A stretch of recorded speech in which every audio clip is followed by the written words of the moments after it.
நாம இன்னைக்கு from சீரியஸோட season 2 பார்க்க போறோம். சீசன் 1 பார்க்கலனா மறக்காம பாருங்க. அப்பதான் இந்த கதை புரியும். பிளேலிஸ்டோட லிங்கை டிஸ்கிரிப்ஷன்லயும் மேல கார்ட்லயும் கொடுக்குறேன். இப்ப கதைக்குள்ள போயிடலாம். இந்த எபிசோடோட ஆரம்பத்துல ஊருக்குள்ள பாய்ட காமிக்கிறாங்க. அங்க பாய்டு வழக்கம் போல நைட் ஆக போகுதுன்னு ரோட்ல பெல் அடிச்சுட்டே போறப்ப அந்த ஊர்ல யாருமே இல்ல. அப்ப திடீர்னு அங்க இருந்து கருப்பு மேகங்கள் சூழுது. பாய்டோட கையும் நடுங்க ஆரம்பிக்குது. மழையும் பெய்யுது. பாய்டு பயத்துல கண்ணை முழிச்சு பார்த்தா இது எல்லாமே அவருக்கு வந்த ஒரு கனவு தான். பாய்டு அந்த கல்லால செய்யப்பட்ட டனல் செட்டப் மாதிரி இருக்கக்கூடிய இடத்துல தான் இருக்காரு. இப்ப அவர் தலையை தூக்கி மேல பார்த்தா ஒரு வெளிச்சம் இருக்குது.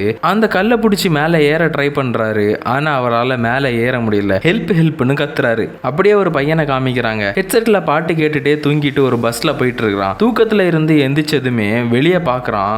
பார்த்ததுமே பயப்படுறான். நம்ம இங்க வந்திருக்க கூடாது, பஸ்ஸை திருப்புங்கன்னு சொல்லி கத்துறான். அப்படி அவன் கத்துறத பார்த்ததுமே இன்னொரு பேசஞ்சர் அவனை பிடிக்கிறாரு. அப்ப அந்த பையன் அவர் மேலேயே வாந்தி எடுத்துறான். இதனால அந்த பஸ்ஸை கென்னியோட அம்மாவோட ஹோட்டலுக்கு முன்னாடி நிப்பாட்டுறாங்க. இதைத்தான் நம்ம போன சீசனோட லாஸ்ட்ல பார்த்திருப்போம். இப்ப காலனியில காமிக்கிறாங்க. ரேடியோ ஒர்க் பண்றதுக்காக வச்சிருந்த டவர் எல்லாம் கீழே விழுந்து போய் உடைஞ்சு கிடக்குது. அங்க இருக்கிற ரேடியோவோட பார்ட்ஸ் எல்லாம் எடுத்துட்டு ஜேட் காலனி உள்ளாடி போறப்ப ஹோட்டல் முன்னாடி ஒரு பஸ் நிக்கிறத பாக்குறாரு. அந்த பஸ்ஸை பார்த்ததுமே டோனான்னு கத்திக்கிட்டே காலனி உள்ளாடி போறாரு. டோனா கிட்ட ஒரு பஸ் ஹோட்டல் முன்னாடி நிக்குதுன்னு சொல்ல டோனாவும் ஷாக் ஆகுறாங்க. பஸ்ல வந்தவங்களோ அந்த ஹோட்டல் முன்னாடி நின்னுக்கிட்டு இருக்காங்க. அப்ப அந்த பையன் கிட்ட ஒரு பொண்ணு வந்து பேசுறா. இந்த பையனோட பேர் எல்ஜின். இவன் கிட்ட வந்து பேசுற இந்த பொண்ணு ஒரு நர்ஸ். அவ எல்ஜின் கிட்ட என்ன ஆச்சு, ஏன் பஸ்ல இப்படி நடந்துகிட்டேன்னு கேட்க எனக்கு ஒரு கெட்ட கனவு வந்ததுன்னு சொல்றான். பட் அவன் ரொம்பவே பயந்து போயிருக்கான். மேபி இந்த இடத்தை பத்தி அவனுக்கு ஏதாவது கனவு வந்திருக்கலாம் போல. அந்த இடத்துக்கு டோனா, பாய்டோட பையன் ஜூலி எல்லாருமே வந்துடுறாங்க. அப்படியே ஜிம்ம காமிக்கிறாங்க. அவர் அவரோட ஒய்ஃபை கூப்பிட்டுக்கிட்டே அந்த குழி கிட்ட வர்றாரு. கரெக்டா அந்த குழியில எல்லா பொருளுமே விழுந்து கிடக்குது. அந்த பொருள் எல்லாம் எடுக்க ட்ரை பண்றாரு. அவரால் தனியா எடுக்க முடியல. அப்ப அந்த இடத்துக்கு ஜூலி வர்றா. ஜிம்மோ உதவிக்கு ஆளை கூப்பிடுன்னு சொல்லி ஜூலியை அனுப்பி வைக்கிறாரு. அவளும் வெளியே போய் பாய்டோட பையன் கிட்ட உதவிக்கு ஆள் வேணும்னு சொல்றா. அதை கேட்டுக்கிட்டு இருந்த பார்டெண்டர் அங்க இருக்கிறவங்க கிட்ட உதவி கேட்கிறாரு. அந்த பஸ்ல இருந்த 2 பேர், ரேண்டல்னு ஒருத்தரும் இன்னொருத்தரும் போறாங்க. கூடவே நம்ம பார்டெண்டரும் போறாரு. ஜிம்மோட வீட்டுக்கு போய் குழியில இருந்து ஒவ்வொரு பொருளா எடுக்க வீடு இன்னுமே கொலாப்ஸ் ஆகுது. அதே டைம்ல வெளியே நின்னுகிட்டு இருந்த பஸ்ல வந்த பேசஞ்சர்ஸ் எல்லாரையுமே அந்த ஹோட்டல் உள்ளாடி கூட்டிட்டு போறாங்க கென்னி. அப்படியே ஜிம்மோட ஒய்ஃபை காமிக்கிறாங்க. அவங்கள ஆல்ரெடி விக்டர் வந்து காப்பாத்தி இருப்பாரு. இப்ப அந்த மான்ஸ்டர்ஸ் வாழ்ற குகைக்குள்ளாடி போயிட்டு இருக்காங்க. ஜிம்மோட ஒய்ஃபும் கொஞ்சம் சவுண்டா பேச விக்டரும் சவுண்ட் கேட்ட அந்த மான்ஸ்டர்ஸ் எந்திரிச்சிரும், அமைதியா வாங்கன்னு சொல்ல ஜிம்மோட ஒய்ஃபும் அங்க ஒரு சூட்கேஸை மிதிச்சிடுறாங்க. அதுக்குள்ள என்ன இருக்குன்னு பார்த்தா புது ட்ரெஸ் எல்லாம் இருக்குது. அந்த மான்ஸ்டர்ஸ் இந்த ட்ரெஸ்ஸை போட்டுட்டு தான் வெளியே வரும். விக்டரும் நம்ம போகணும்னு சொல்லி அங்கிருந்து போறாங்க. அப்படி போறப்ப ஜிம்மோட ஒய்ஃப் பயந்து போய் நம்ம திரும்ப போலாம்னு சொல்ல விக்டரும் தைரியமா இருங்க, அதுங்க தூங்கி தான் கிடக்குது, அப்படியே நம்ம போயிடலாம்னு சொல்லி கூட்டிட்டு போறாரு. இப்ப பாய்டோட நிலைமை என்ன ஆச்சுன்னு காமிக்கிறாங்க. பாய்டும் அவரோட நிலைமையை நினைச்சு, சாரா நீ தான் சொன்ன இந்த ட்ரீ உள்ளாடி போனா நம்ம சேஃபா இருக்கலாம்னு, ஆனா நீ எங்க போனே தெரியலன்னு சிரிக்கிறாரு. அப்ப மேல இருந்து ஹேன்னு ஒரு சவுண்ட் கேக்குது. பாய்டும் ஹேன்னு திரும்ப கத்துறாரு. மேல இருந்து ஒரு குரல் கேக்குது, நீ உண்மைதானா அப்படின்னு. பாய்டும் நான் உண்மைதான் சொல்றாரு. இதை கேட்டதுமே மேலே இருக்கிறவரு எனக்கு ஹெல்ப் தேவைன்னு சொல்ல பாய்டும் என்ன வெளியே கொண்டு வந்தா உங்களுக்கு நான் ஹெல்ப் பண்றேன்னு சொல்றாரு. அப்ப மேலே இருக்கிறவரோ ஒரு கயரை எடுத்து போடுறாரு. அந்த கயரை பிடிச்சி பாய்டு மேலே ஏற ட்ரை பண்றாரு. அப்படியே கட் பண்ணி ஜேட காமிக்கிறாங்க. ஜேட் அவர்கிட்ட இருக்கக்கூடிய லாஸ்ட் தம் அடிக்க போறாரு. அப்ப அங்க இருக்கிற சவர்ல அந்த ரவுண்ட் சிம்பிள் தெரியுது. அப்படியே திரும்பி பாக்குறப்ப அங்க சம்பந்தமே இல்லாம ஒரு டம்மி பொம்மை இருக்கு. அது ஜேட பார்த்து கத்த ஜேடும் திரும்ப அதை பார்த்து கத்துறாரு. அப்புறம் அது எல்லாமே காணாம போகுது. ஜேடுக்கு இது எல்லாமே பழகிட்டு போல. அப்படியே திரும்ப விக்டரை காமிக்கிறாங்க. ஜிம்மோட ஒய்ஃபும் விக்டரும் அந்த இடத்துல போயிட்டு இருக்கிறப்ப கொஞ்சம் பொருள் எல்லாம் இருக்கிற மாதிரி ஒரு இடத்துக்கு வர்றாங்க. அங்க 2 மான்ஸ்டர் தூங்கிக்கிட்டு இருக்கு. விக்டர் எதையோ பார்த்ததுமே அப்படியே ஸ்டன் ஆகி நிக்கிறாரு. அது என்னன்னா ஒரு டம்மி பொம்மை. ஜேட் கண்ணுக்கு தெரிஞ்சதில்ல அதே டம்மி பொம்மை தான். அதை பார்த்ததுமே விக்டர் டார்ச் லைட்டை கீழே போட்டுட்டு அந்த இடத்துல இருந்தே வெளியே போய் உட்கார்ந்து அழ ஆரம்பிக்கிறாரு. ஜிம்மோட ஒய்ஃபும் வந்து என்னாச்சு விக்டர், எந்த வழியா போகணும்னு சொல்லுன்னு கேட்க அதுக்கு விக்டர் எனக்கு தெரியல, எனக்கு நல்லா பயமா இருக்குன்னு சொல்ல ஜிம்மோட ஒய்ஃபும் விக்டரை சமாதானப்படுத்துறாங்க. அங்க இருந்து கூட்டிட்டு போறாங்க. விக்டர் பயந்து தான் போறாரு. அந்த பொம்மை பத்தி விக்டருக்கு என்னமோ தெரிஞ்சிருக்கு. அதனாலதான் விக்டர் அதை பார்த்ததுமே பயப்படுறாரு. இப்ப காலனில ஜேட் கிட்ட ஈத்தன் வந்து பேசுறான். அப்படி பேசுறப்போ ஜேட் கேக்குறாரு, நீயும் விக்டரும் ஃப்ரெண்ட்ஸ் இல்ல, உனக்கு விக்டரோட ரூம் எங்க இருக்குன்னு தெரியுமான்னு கேட்க அடுத்த சீன்லயே 2 பேரும் விக்டரோட ரூம்ல தான் இருக்காங்க. ஜேட் அங்க இருக்கிற எல்லா டிராயிங்ஸையும் எடுத்து போட்டுட்டு இருக்காரு. அப்ப குட்டி பையன் ஈத்தன் இப்படி பண்ணாதீங்க, விக்டருக்கு பிடிக்காதுன்னு சொல்ல ஜேடும் விக்டர் இந்நேரத்துக்கு இறந்து போயிருப்பாரு, ரொம்ப நாளா ஆளையே காணோம், எதுக்காக இப்ப விக்டரை தேடி வந்திருக்கீங்கன்னு கேட்க ஜேட் அவருக்கு தெரியுற சிம்பிள்ஸை பத்தி சொல்றாரு. கூடவே அந்த போட்டோவை காமிச்சு அதுல விக்டர் இருக்கிறான்னு காமிக்கிறாரு. அப்ப குட்டி பையன் இத்தனை ஒரு விஷயத்த சொல்றான், கொஸ்ட்ல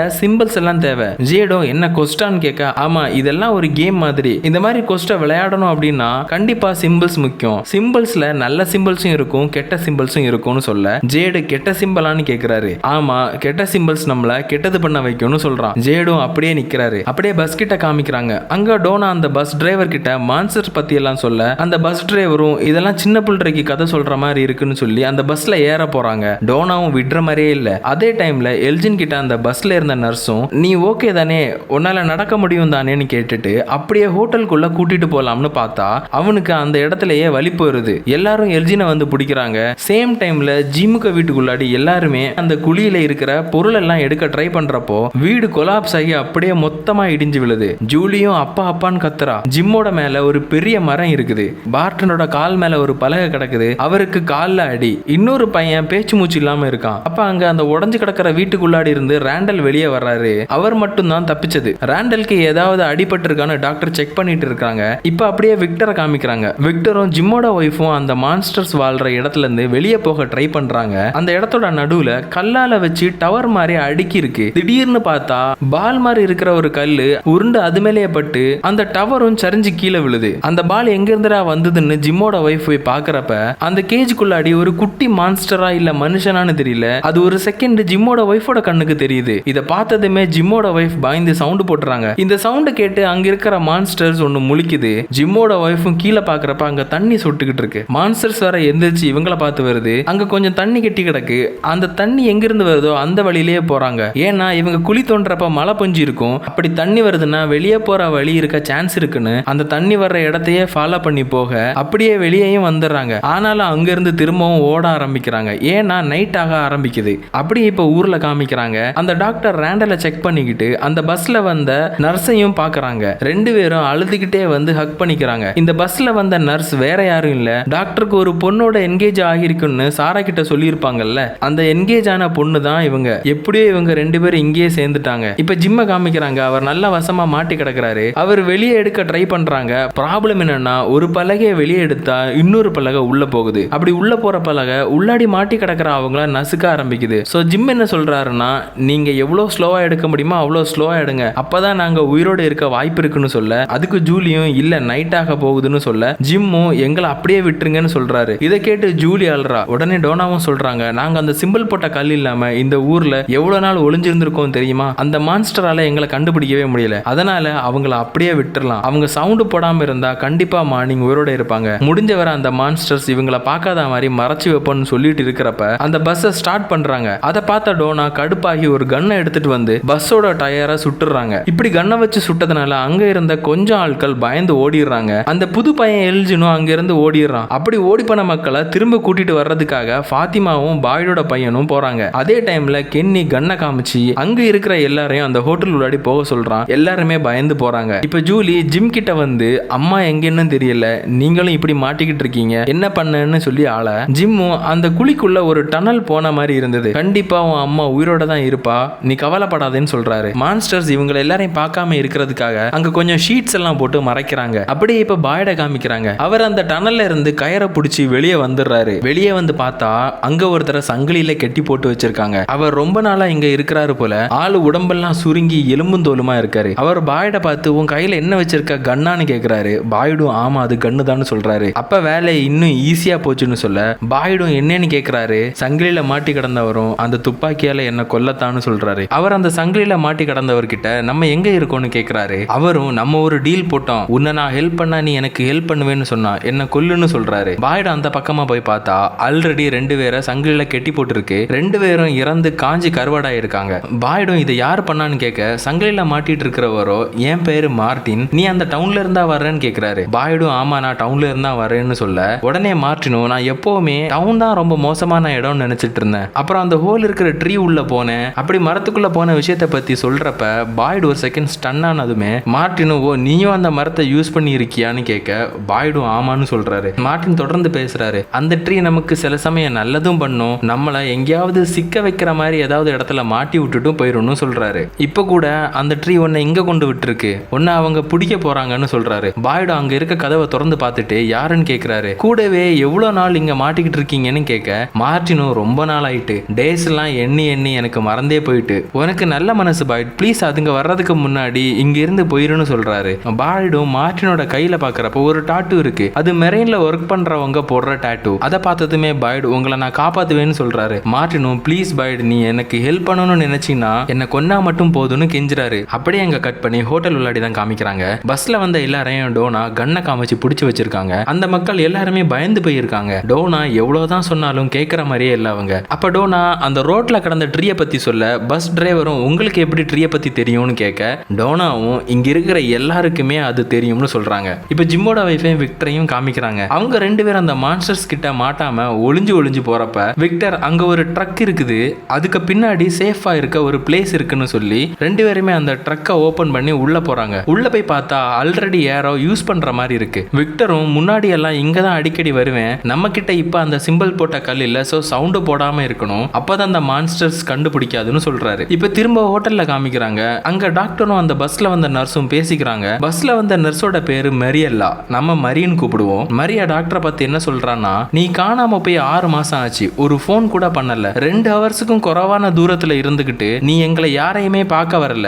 இவங்க ஏதோ ஒரு கல்ட்டு மாதிரி இருக்காங்க, இவங்க கூடயா நீ இருக்கான்னு சொல்ல, இங்க இருக்கிற சீரியஸ்னஸ் தெரியாம பேச டாக்டரும் புரிய வைக்க ட்ரை பண்றாங்க. அப்படியே உடஞ்ச வீட்டுக்கு கீழே இருக்கிற ஜிம்ம காமிக்கிறாங்க. நைட் ஆனதுனால சவுண்டே போடாம இருக்கிறப்ப அந்த பஸ்ல இருந்து ஒருத்தன் ஹெல்ப் பண்ண வந்திருப்பான்ல, அவன் மயக்கத்துல இருந்து முழிச்சு சவுண்டு போட ஆரம்பிக்கிறான். உடனே பார்டன்டரும் அவனை சமாதானப்படுத்துறாரு. இப்ப அப்படியே பாய்ட காமிக்கிறாங்க. பாய்டு மார்ட்டினை காப்பாத்த ட்ரை பண்றாரு. என்ன நீ காப்பாத்தினாலும் என்னால டவுன் வரலாம் வர முடியாதுன்னு சொல்றாரு. பரவாயில்ல, நான் உன்னை தூக்கிட்டாது போவேன்னு பாய்டு சொல்றாரு. கூடவே டவுன்ல எங்க கிட்ட டாக்டர் இருக்கிறாங்க, உன்னை காப்பாத்திடுவாங்க மார்ட்டின், நம்ம கிட்ட சிம்பிள் போட்ட கல் இருக்குன்னு சொல்லி அந்த கல்லை காமிக்க, மார்ட்டினும் ராத்திரி வர்ற அந்த மான்ஸ்டர்ஸ் தான் என்ன இப்படி கட்டி போட்டு வச்சிருக்குன்னு நினைக்கிறியா, அந்த மான்ஸ்டர்ஸ் எல்லாம் ஒண்ணுமே இல்ல, நம்ம பார்க்க கூடாத பலதும் இந்த காட்டுக்குள்ள இருக்குது, அதுங்கெல்லாம் ரொம்பவே மோசமானது. அப்படி பேசிட்டு இருக்கிறப்பவே ஒரு மியூசிக் சவுண்ட் கேக்குது. அதை கேட்டதுமே மார்ட்டின், நமக்கு டைம் இல்ல, அதுங்க வந்துரும், மியூசிக் நிக்கிறதுக்கு முன்னாடி என்ன கொன்னுட்டு நீ இங்க இருந்து தப்பிச்சு போயிருன்னு சொல்றாரு. பாய்டு அதெல்லாம் கேட்காம மியூசிக் எங்க இருந்து வருதுன்னு பாக்குறாரு. அது ஒரு பாக்ஸ்ல இருந்து வருது. அந்த பாக்ஸ்ல ஒரு பேலே டான்ஸ் ஆடுற மாதிரி பொம்மை இருக்குது. அப்படியே கட் பண்ணி இப்ப ஹோட்டல்ல காமிக்கிறாங்க.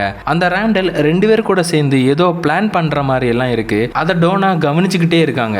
வெளியே சில ஆளுங்க அந்த மான்ஸ்டர்ஸ் கிட்ட மாட்டி கதற சவுண்ட் எல்லாம் கேக்குது. அதை கேட்டுட்டு அந்த ராண்டல் எந்திரிச்சு போய் வெளியே போக ட்ரை பண்றான். டோனாவும் கென்னியும் தடுக்கிறாங்க. ராண்டலும் உங்ககிட்ட தான் துப்பாக்கி இருக்குல்ல, அதை யூஸ் பண்ணலாம்லான்னு சொல்ல, டோனாவும் அதெல்லாம் அதுங்க மேல யூஸ் பண்றது வேஸ்ட்னு சொல்றாங்க. அப்ப வெளியே பஸ்ல வந்த மக்கள் அந்த மான்ஸ்டர்ஸ் கிட்ட மாட்டி சாகர சவுண்ட் கேட்க, அதுல கென்னி டிஸ்ட்ராக்ட் ஆனதுமே கென்னியோட கன்னை எடுத்து ராண்டல் கென்னியோட தலையில வச்சு டோனாவை மிரட்ட ஆரம்பிக்கிறான். ராண்டல் என்ன சொல்றான்னா, என்ன நடக்குது, நான் வெளியே போய் பார்க்கணும், வெளியே மக்கள் சாகர சவுண்ட் மட்டும் தான் கேக்குது, பட் இது உண்மையா பொய்யாங்கிறத நான் பார்த்தாதான் நம்புவேன்னு சொல்றான். டோனா முடியாதுன்னு சொல்றாங்க. ராண்டல் முடியாதுன்னா கென்னியோட தலை வெடிக்கும்னு சொல்ல, டோனாவும் கொஞ்சம் கூட தயங்காம, அவன் தலையை நீ வெடிக்க வச்சதுமே உன்னோட தலையை நான் சுட்டுருவேன், யாரு செத்தாலும் பரவாயில்ல, ஆனா இந்த கதவை திறக்கவே கூடாதுன்னு சொல்ல, அதே டைம்ல ஹோட்டலோட விண்டோவை யாரோ தட்டுற சவுண்ட் கேட்க, இதுல ராண்டல் டிஸ்ட்ராக்ட் ஆகிடுறான். அந்த டிஸ்ட்ராக்ஷனை பயன்படுத்தி டோனா ராண்டலை அடிச்சிடறாங்க. துப்பாக்கியை கென்னியும் வாங்கிடுறான். அப்படியே திரும்ப பாய்ட காமிக்கிறாங்க. பாய்டு மார்ட்டினோட ஒரு கையில இருந்த சங்கிலியை உடைச்சிடுறாரு. இன்னொரு கையில இருக்கிற சங்கிலியை உடைக்க ட்ரை பண்றப்போ மார்ட்டின் பாய்ட பார்த்து, நீ என்னைக்காவது உன் ஒய்ஃப் ஆபி சொன்னது கரெக்டா இருக்குமோன்னு யோசிச்சிருக்கியா, ஒருவேளை இது எல்லாமே ஒரு கெட்ட கனவா இருந்தான்னு கேட்க, பாய்டும் ஷாக் ஆகுறாரு. அது எப்படி ஆபி பத்தி இவருக்கு தெரியும்னு பாக்குறாரு. உடனே மார்ட்டினும் வலியில துடிக்கிறாரு. என்னாச்சுன்னு பாய்டு அவரோட கையை பிடிச்சு தூக்குனா, மார்ட்டினோட கையில புழுலாம் அங்க இங்கேன்னு ஓடுற மாதிரி இருக்கு. அப்படி பார்த்துக்கிட்டே இருக்கும்போது அந்த மியூசிக் பாக்ஸ்ல இருந்து வர்ற மியூசிக் ஸ்டாப் ஆகுது. மார்ட்டினும் இனி டைம் இல்லைன்னு சொல்லி அவரை கட்டி போட்டிருந்த அந்த சங்கிலி விலங்கால பாய்டோட கையில ஒரு கீரலை போட்டு, மார்ட்டினோட கை ஆல்ரெடி விலங்கு போட்டு கீறி இருந்ததுனால அந்த கீர்ன இடத்த பாய்டோட கையில கீர்ன இடத்துல வைக்க, என்னோட பிளட் இப்போ உன்னோட பிளட் ஆயிட்டுன்னு மார்ட்டின் சத்தமா சொல்லிட்டு அங்கேயே இறந்து போயிடுறாரு. பாய்டும் தள்ளாடி தள்ளாடி அங்கிருந்து ஒரு தீப்பந்தத்தை எடுத்துட்டு வெளியே போறாரு. பார்த்தா அவர் மார்ட்டினை பார்த்த அந்த ரூம் இப்ப இடிஞ்சு போய் கிடக்குது. ஒண்ணுமே புரியாம அங்கேயே கீழே உட்கார்றாரு. அந்த இடத்துக்கு ஒரு டாக் வந்து பாய்ட மோப்பம் பிடிச்சிட்டு திரும்ப எங்கேயோ ஓடுது. பாய்டும் அதுக்கு பின்னாடியே போறாரு. இப்ப ஹோட்டலுக்கு வெளியே பார்க் பண்ணி இருக்கக்கூடிய பஸ்ஸை காமிக்கிறாங்க. அந்த பஸ் பக்கத்துல ஒரு மான்ஸ்டர் வந்து உள்ள போகுது. உள்ள போய் சீட் எல்லாம் தொட்டு பார்த்து சீட்ல உட்காந்து ஸ்டியரிங் எல்லாம் பிடிச்சு பார்த்து சந்தோஷப்படுது. மனுஷங்க பண்ற மாதிரியே பண்ணுது. அப்படி அங்க இருக்கிற சுவிட்ச் எல்லாம் போட லைட்லாம் ஆன் ஆகுது. அப்போ அந்த பஸ் உள்ளாடி ஒரு வயசான கப்பல் இருக்கிறாங்க. அதை பார்த்ததுமே அந்த மான்ஸ்டர்ஸ் அவங்களையும் போட்டு தள்ளுது. இப்ப திரும்பவும் டாக் பின்னாடியே போன பாய்ட காமிக்கிறாங்க. பாய்ட அப்படியே போறப்ப காட்டுக்குள்ள அந்த மான்ஸ்டர்ஸ் வர மாதிரி இருக்க உடனே தீப்பந்தத்தை அணைச்சிட்டு ஒரு மரத்துக்கு பின்னாடி ஒளிஞ்சிக்கிறாரு. அந்த மான்ஸ்டர்ஸும் அவரை பார்க்காம அங்கிருந்து போயிருது. அப்படியே ட்ரக்குள்ளாடி இருக்க விக்டரை காமிக்கிறாங்க. ஜிம்மோட வைஃப் விக்டர் கிட்ட இந்த ட்ரக்ல இருக்க பொருள் எல்லாம் நீயே கலெக்ட் பண்ணதான்னு கேட்க விக்டரும் ஆமா சிலதெல்லாம் முன்னாடியே இருந்தது என் அம்மாவோடதுன்னு சொல்லிக்கிட்டு இருக்கிறப்ப அந்த ட்ரக்குக்கு வெளியில ஒரு சவுண்ட் கேக்குது. வெளியே கேட்டுட்டு இருந்த சவுண்ட் இப்ப ட்ரக்கோட டோர் பக்கத்துல கேக்குது. ட்ரக்குக்குள்ள வேற அந்த சிம்பிள் போட்ட கல் இல்ல. இப்போ மான்ஸ்டர்ஸ் ஏதாவது வந்தது அப்படின்னா அவ்வளவுதான். ட்ரக்கோட டோர் ஓபன் ஆகுது. விக்டரும் ஜிம்மோட ஒய்ஃபும் பயப்படுறாங்க. பார்த்தா அது பாய்டு தான். அந்த டாக் பின்னாடியே வந்ததால இந்த ட்ரக்கை கண்டுபிடிச்சிருப்பாரு. நல்ல வேலையா அவர்கிட்ட அந்த சிம்பிள் போட்ட கல் இருக்குது. இனி கொஞ்சம் அமைதியா இருக்கலாம். அப்ப வெளியே ஹெல்ப்னு ஒரு சவுண்ட் கேக்குது. அது யாருன்னு பார்த்தா அந்த புது பையன் எல்ஜின் தான். பாய்டும் ஃபர்ஸ்ட் அவன மான்ஸ்டர் நினைக்கிறாரு. பார்த்தா அவன் பின்னாடி நிறைய மான்ஸ்டர்ஸ் நடந்து வருது. அதை பார்த்ததுமே ட்ரக் உள்ள வர சொல்றாரு. எல்ஜின் உள்ள வந்ததுமே கன் பாயிண்ட்ல யாரு நீன்னு கேட்க என்னோட பேர் எல்ஜின், நான் அந்த பஸ்ல தான் வந்தேன்னு சொல்ல பாய்டும் ஷாக் ஆகி எந்த பஸ்ன்னு கேட்கிறாரு. அப்படியே ஜிம்ம காமிக்கிறாங்க. அந்த பஸ்ல இருந்து வந்த பையனுக்கு திடீர்னு மூச்சு திணறல் ஏற்பட்டு இறந்து போயிடறான். இதனால சவுண்டு கேட்டு அங்க ஒரு மான்ஸ்டர் வந்து பார்டெண்டரை கொன்னு போட்டுருது. ஜிம் சவுண்டு போடாம அங்கேயே இருக்கிறாரு. ஜிம்ம இன்னும் அந்த மான்ஸ்டர்ஸ் பார்க்கல. அப்படி பார்டெண்டரை மான்ஸ்டர்ஸ் கொல்ற சத்தத்தை கேட்டதுமே ஜூலி ரொம்பவே அழுறா. அப்பாவை காப்பாத்தணும்னு சொல்றா. ஜூலி என்ன நினைக்கிறானா ஜிம்மையும் அந்த மான்ஸ்டர்ஸ் பிடிச்சிட்டுன்னு. அப்படி ஜூலி அழுதுட்டு வெளியே போக ட்ரை பண்றப்போ டோனா விடல. அதை பார்த்ததுக்கு அப்புறம் தான் எல்லாருக்குமே இங்க ஊர்ல இருக்கிற சீரியஸ்னஸ் தெரியுது. கூட இருக்கிற ஆளுங்களுக்கு ப்ராப்ளம்னா கூட இந்த டோரை திறக்கவே மாட்டாங்கன்னு. அப்படியே மார்னிங் ஆயிட்டு ஜூலியும் ஓடி போய் ஜிம்மை பாக்குறா. ஜிம் கிட்ட இருந்து எந்த ஒரு பதிலுமே இல்ல. ஜிம்மும் செத்துட்டாரான்னு பார்த்தா இல்ல உயிரோட தான் இருக்காரு. ஆனா பார்டனரோட நிலைமை தான் ரொம்ப மோசம். அதுங்க எலும்பு மட்டும் உருவி எடுத்திருக்குங்க. வெறும் சதை மட்டும் தான் இருக்கு. அப்படி பார்டனர் ரொம்ப கோரமா இறந்து போயிட்டாரு. ஜிம்மோட சவுண்ட் கேட்டதுனால ஜிம் இன்னும் உயிரோட இருக்காருன்னு சொல்லி ஜிம்மை காப்பாத்த எல்லாருமே போறாங்க. அதே டைம்ல அந்த பஸ்ஸோட டிரைவர் நம்பிக்கை இல்லாத மாதிரி பஸ்குள்ள போய் பார்த்தா அந்த மான்ஸ்டர்ஸ் பஸ் உள்ளாடி அந்த வயசான கப்பலையும் கிழிச்சு போட்டிருக்கு. இதை பார்த்ததுமே அந்த பஸ் டிரைவர் பிரேக் ஆகி அழுக ஆரம்பிச்சிட்டாங்க. அப்படியே விக்டரை காமிக்கிறாங்க. விக்டர் படம் வரைஞ்சிட்டு இருக்காரு. பாய்டும் என்ன வரையறேன்னு கேட்டா அந்த டம்மியை தான் வரைஞ்சு வச்சிருக்காரு. விக்டர் என்ன சொல்றாருன்னா நான் பாக்குற எல்லாத்தையுமே வரைஞ்சிருவேன். சில சமயம் இது எல்லாம் கனவுன்னு நினைப்பேன். ஆனா நான் வரைஞ்சதை எடுத்து பார்த்ததுக்கு அப்புறமா தான் எனக்கு ஞாபகம் வரும்னு சொல்றாரு. அப்படியே சொல்லிக்கிட்டு இருக்கிறப்ப அந்த ட்ரக்கோட கீழே பார்க்கும்போது வெளிச்சம் வருது. இப்பதான் மார்னிங் ஆயிட்டு அப்படின்றதே அவங்க நோட்டீஸ் பண்றாங்க. சரின்னு எல்லாரும் வெளியே போறப்ப பாய்டும் எல்ஜின் கிட்ட பஸ்ல எவ்வளவு பேர் வந்தீங்கன்னு கேட்க ஒரு 20-25 பேர் வந்தோம். அந்த ஷார்ட் கன் வச்சுக்கிட்டு இருந்த லேடி தான் எங்களை ஹோட்டலுக்குள்ள போக சொன்னாங்க. அப்ப கூட பக்கத்துல இருந்த ஒரு வீடு உடஞ்சு விழுந்ததுன்னு சொல்ல ஜிம்மோட வைஃப்க்கும் தெரிஞ்சு போச்சு நம்ம வீடு தான் உடஞ்சு விழுந்திருக்கு அப்படின்னு. உடனே ஜிம்மோட வைஃபும் வீட்டுக்கு ஓட ஆரம்பிக்கிறாங்க. அதே டைம்ல பாய்டு கையில அந்த புழு ஓடுற மாதிரி பாய்டுக்கு தெரியுது. அதை விக்டரும் பார்த்துட்டு இருக்காரு. பாய்டும் விக்டர் கிட்ட போலாம்னு சொல்லி அவங்க 2 பேருமே அங்க இருந்து கிளம்புறாங்க. பாய்ட காமிக்கிறாங்க. தன்னோட பையன் கிட்ட பாய்டு நாங்க ஒரு ட்ரீக்குள்ள போனோம் அப்புறம் இங்க வந்துட்டோம்னு சொல்றாரு. மார்ட்டினை பார்த்த எதையுமே சொல்லல. பாய்டோட பையனும் சரி சாரா எங்கன்னு கேட்க பாய்டும் சாரா எங்கன்னு எனக்கு தெரியலன்னு சொல்றாரு. அவ என் பின்னாடி தான் வரேன்னு சொன்னா ஆனா ஆளையே காணும்னு சொல்ல பாய்டோட பையனும் சரி நான் ஃபாத்திமாவை பார்க்க போறேன்னு சொல்லிட்டு போயிடுறான். அப்படியே ஜிம்ம காமிக்கிறாங்க. அவரை காப்பாத்தி இப்ப ஹாஸ்பிட்டல்ல இருக்காரு. அவருக்கு நல்லா அடிபட்டு இருக்கு. பட் உயிருக்கு ப்ராப்ளம் இல்ல. பக்கத்திலேயே தான் ஜிம்மோட ஒய்ஃபும் இருக்கிறாங்க. ஜிம்மோட ஒய்ஃப் சொல்றாங்க அந்த ஒயர்ஸ் எதுவுமே கனெக்ட் ஆகல. சும்மா அருந்து தொங்கி தான் கிடந்தது. இருந்தும் நமக்கு கரண்ட் வந்ததுன்னு சொல்ல ஜிம்மும் நானும் நிறையவே சொல்லணும்னு சொல்றாரு. அப்படியே பஸ் கிட்ட காமிக்கிறாங்க. அங்க ரேண்டல் டோனா கிட்ட சண்டை போட்டுட்டு இருக்காரு. ரேண்டல் கிட்ட ஒரு கன் இருக்குது. அதை எடுத்துட்டு போக பாக்குறாரு. டோனா விட மாட்டேன்றாங்க. அந்த இடத்துக்கு பாய்டு வந்து இங்க செரீஃபை தவிர வேற யாருமே கன்ஸ் வைக்க கூடாதுன்னு உனக்கு தங்க வீடு வேணும்னா கன்னை வச்சுட்டு போ. கன்னு தான் வேணும் அப்படின்னா காட்டுக்குள்ள போயிருன்னு சொல்ல ரேண்டலும் கன்னை கொடுத்துட்டு போறாரு. ஜிம்மோட வைஃப் இப்போ ஹோட்டலுக்கு வந்திருக்காங்க.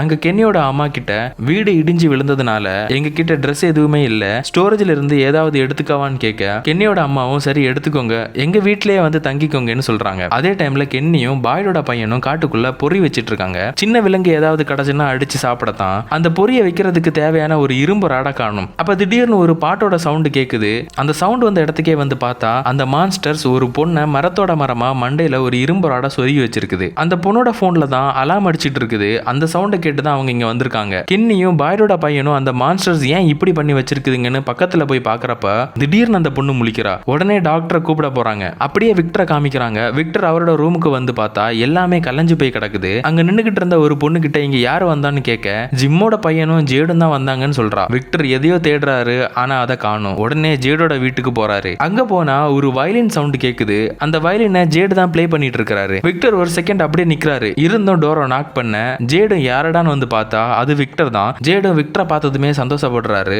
ஏன்னா சிம்பிள்ஸ் பத்தி ஏதாவது கேட்டு தெரிஞ்சுக்கலாமேன்னு. ஆனா விக்டரோ அந்த வயலின் என்னோடதுன்னு கேட்டு வாங்கிட்டு போறாரு. ஜேடும் பின்னாடியே போய் சோரி சொல்றாரு. நீ ரொம்ப நாளா ஊருக்கு வரல, நீ இறந்து போயிட்டான்னு நினைச்சேன், அதனாலதான் உன் ரூமுக்கு வந்து எல்லாத்தையுமே எடுத்தேன், ப்ளீஸ் விக்டர் கொஞ்சம் நில்லுன்னு சொல்லி அந்த டைரியில இருக்கிற சிம்பிள்ஸை காமிக்கிறாரு. இந்த சிம்பிள்ஸ் எல்லாம் என்னோட கண்ணுக்கு தெரியுது, கூடவே ஒரு போட்டோவையும் நான் கண்டுபிடிச்சேன், அதுல நீ இருக்கிற, அதுவும் சின்ன பையனா இருக்கிற, கண்டிப்பா உனக்கு இதை பத்தி ஏதாவது தெரிஞ்சிருக்கும், ப்ளீஸ் சொல்லுன்னு சொல்ல விக்டரும் இதை நீ தொட்டிருக்கவே கூடாது, என்னை விட்டு நீ நீங்கே இருன்னு சொல்லிட்டு அங்க இருந்து போயிடுறாரு. இந்த இடத்துல நீங்க ஒரு விஷயத்தை நோட் பண்ணீங்களா? அந்த டைரியில ஜேடு 4 சிம்பிளை காமிச்சிருப்பாரு. 4மே வேற வேற மாதிரிப்பட்ட சிம்பிள்ஸ்லயே டிஃபரன்ஸ் இருக்கு. சரி, கதைக்குள்ள வந்துரும். அப்படியே அந்த மரத்துல இரும்பு ராடால மாட்டின பொண்ணை காமிக்கிறாங்க. அவளை டாக்டர் வந்து பாக்குறாங்க. செக் பண்ணிட்டு இருக்கிறப்போ அந்த பொண்ணு சொல்றா, கொஞ்ச பேர் வந்து எங்களை வெளியே இழுத்து போட்டாங்க, என் கூடவே என் லவர் பிரையன் இருந்தான், அவனை என் கண்ணு முன்னாடியே பிச்சு போட்டாங்க, அதை என்ன பார்க்கவும் வச்சாங்கன்னு சொல்லி அழுறா. டாக்டரும் செக் பண்ணிக்கிட்டு கென்னிக்கிட்ட வந்து இவ பொழைக்க மாட்டா, அப்படியே இவளை நம்ம ஹாஸ்பிட்டலுக்கு கொண்டு போனா கூட சர்ஜரி தேவைப்படும், நம்மளால அந்த அளவுக்கு எல்லாம் பண்ண முடியாது,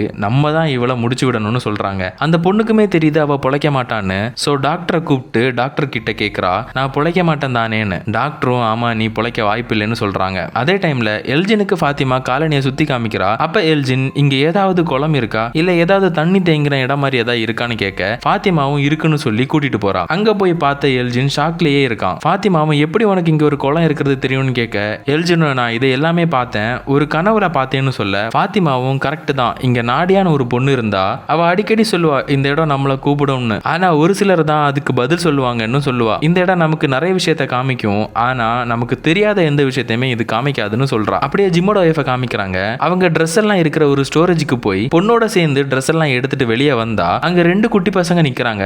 அவங்கள பாக்குறதுக்கே வெளுத்து போய் முடியெல்லாம் கொட்டி போய் இருக்காங்க. அந்த பசங்களை பார்த்ததுமே ஜிம்மோட ஒய்ஃப் ஸ்ட்ரக் ஆகி போய் நிக்கிறாங்க. இதை ஜூலியும் நோட்டீஸ் பண்றா. ஜூலியும் என்னாச்சுமான்னு கேட்க ஒன்னும் இல்ல வீட்டுக்கு போவோம்னு சொல்லி ஜிம்மோட ஒய்ஃப் கூட்டிட்டு போயிடுறாங்க. வீட்டுக்கு போன அப்புறம் ஜூலி என்னாச்சு சொல்லுங்கன்னு கேட்கறா. சரின்னு அவங்களும் 2 பசங்களை பார்த்தேன், ஆனா திடீர்னு காணாம போயிட்டாங்கன்னு சொல்றாங்க.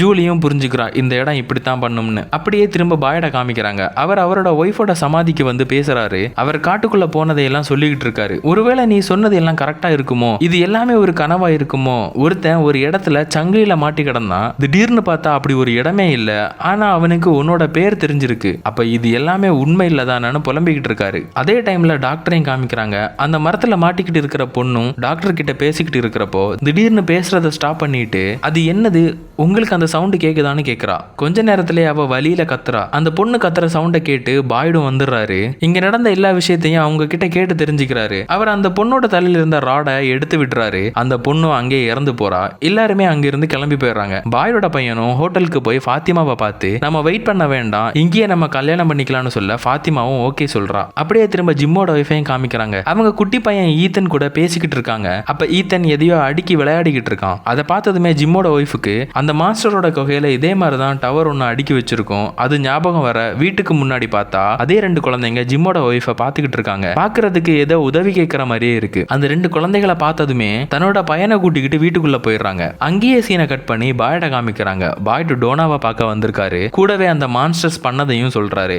பிரையன் கெல்லின்னு ஒரு லவரை கொன்னு இருக்குது. அதுல கெல்லியோட கண்ணு முன்னாடியே பிரையனை கொன்னு இருக்கு. கெல்லிய இரும்பு ராடால மரத்திலேயே சொருகி வச்சிருந்தது. கெல்லியும் உயிரோட தான் இருந்தா, நம்மளால அவளை காப்பாற்ற முடியாதுன்னு எனக்கு தெரியும். சோ அவ தலையில இருந்த ராடை நான் தான் எடுத்து விட்டேன். அவ என் கண்ணு முன்னாடியே இறந்து போயிட்டா. என்ன விஷயம்னா, மிலிட்டரியில நான் ஃபர்ஸ்ட் மிஷனுக்கு போறப்ப ஒரு ஜீப்ல போனோம். அப்போ ஒரு பாம் வெடிச்சு 2 பேர் ஸ்பாட்லயே அவுட். அந்த இடத்துல ஒரு பையன் பாதி உடம்பு துண்டான நிலைமையில இருந்தான். அவன் என் கையாலேயே தான் இறந்து போனான். அவன் பேரு காப்ரல் பிரையன் கெல்லி. இது ஏதோ கோஇன்சிடன்ஸ் போல இருக்குல்லன்னு சொல்ல டோனாவும் பாய்டோட நிலைமையை புரிஞ்சுக்கிட்டு காட்டுக்குள்ள போனல பாய்டு என்ன ஆச்சுன்னு சொல்லு நானும் தெரிஞ்சுக்கிறேன்னு சொல்ல பாய்டு அதை எதையுமே சொல்லாம அங்க இருந்து கிளம்ப பாக்குறாரு. டோனாவும் சரி உனக்கு தோன்றப்போ சொல்லு, ஆனா கண்டிப்பா சொல்லுன்னு சொல்லி அனுப்புறாங்க. அப்படியே கென்னிய காமிக்கிறாங்க. அவன் சர்ச்சுக்குள்ள வந்து எதையோ தேடிக்கிட்டு இருக்கான். அப்ப சர்ச்சோட பேஸ்மெண்ட்டுக்கு போறப்ப ஒரு சவுண்ட் கேக்குது. என்னன்னு உள்ளாடி போய் பார்த்தா அங்க சாரா இருக்கிறா. சாராவை பார்த்த கென்னி ஓடி வந்து பாய்ட கூட்டிக்கிட்டு சர்ச்சோட பேஸ்மெண்ட்டுக்கு போறான். அங்க சாராவை அவன் ஹேண்ட் கஃப் போட்டு வச்சிருக்கான். அதை பார்த்ததுமே பாய்டு நாங்க கொஞ்சம் தனியா பேசணும், நீ மேலே இருன்னு சொல்ல கென்னியும் அங்கிருந்து போயிடறான். பாய்டும் சாரா கிட்ட வந்து நீ எப்படி இங்க வந்தேன்னு கேக்குறாரு.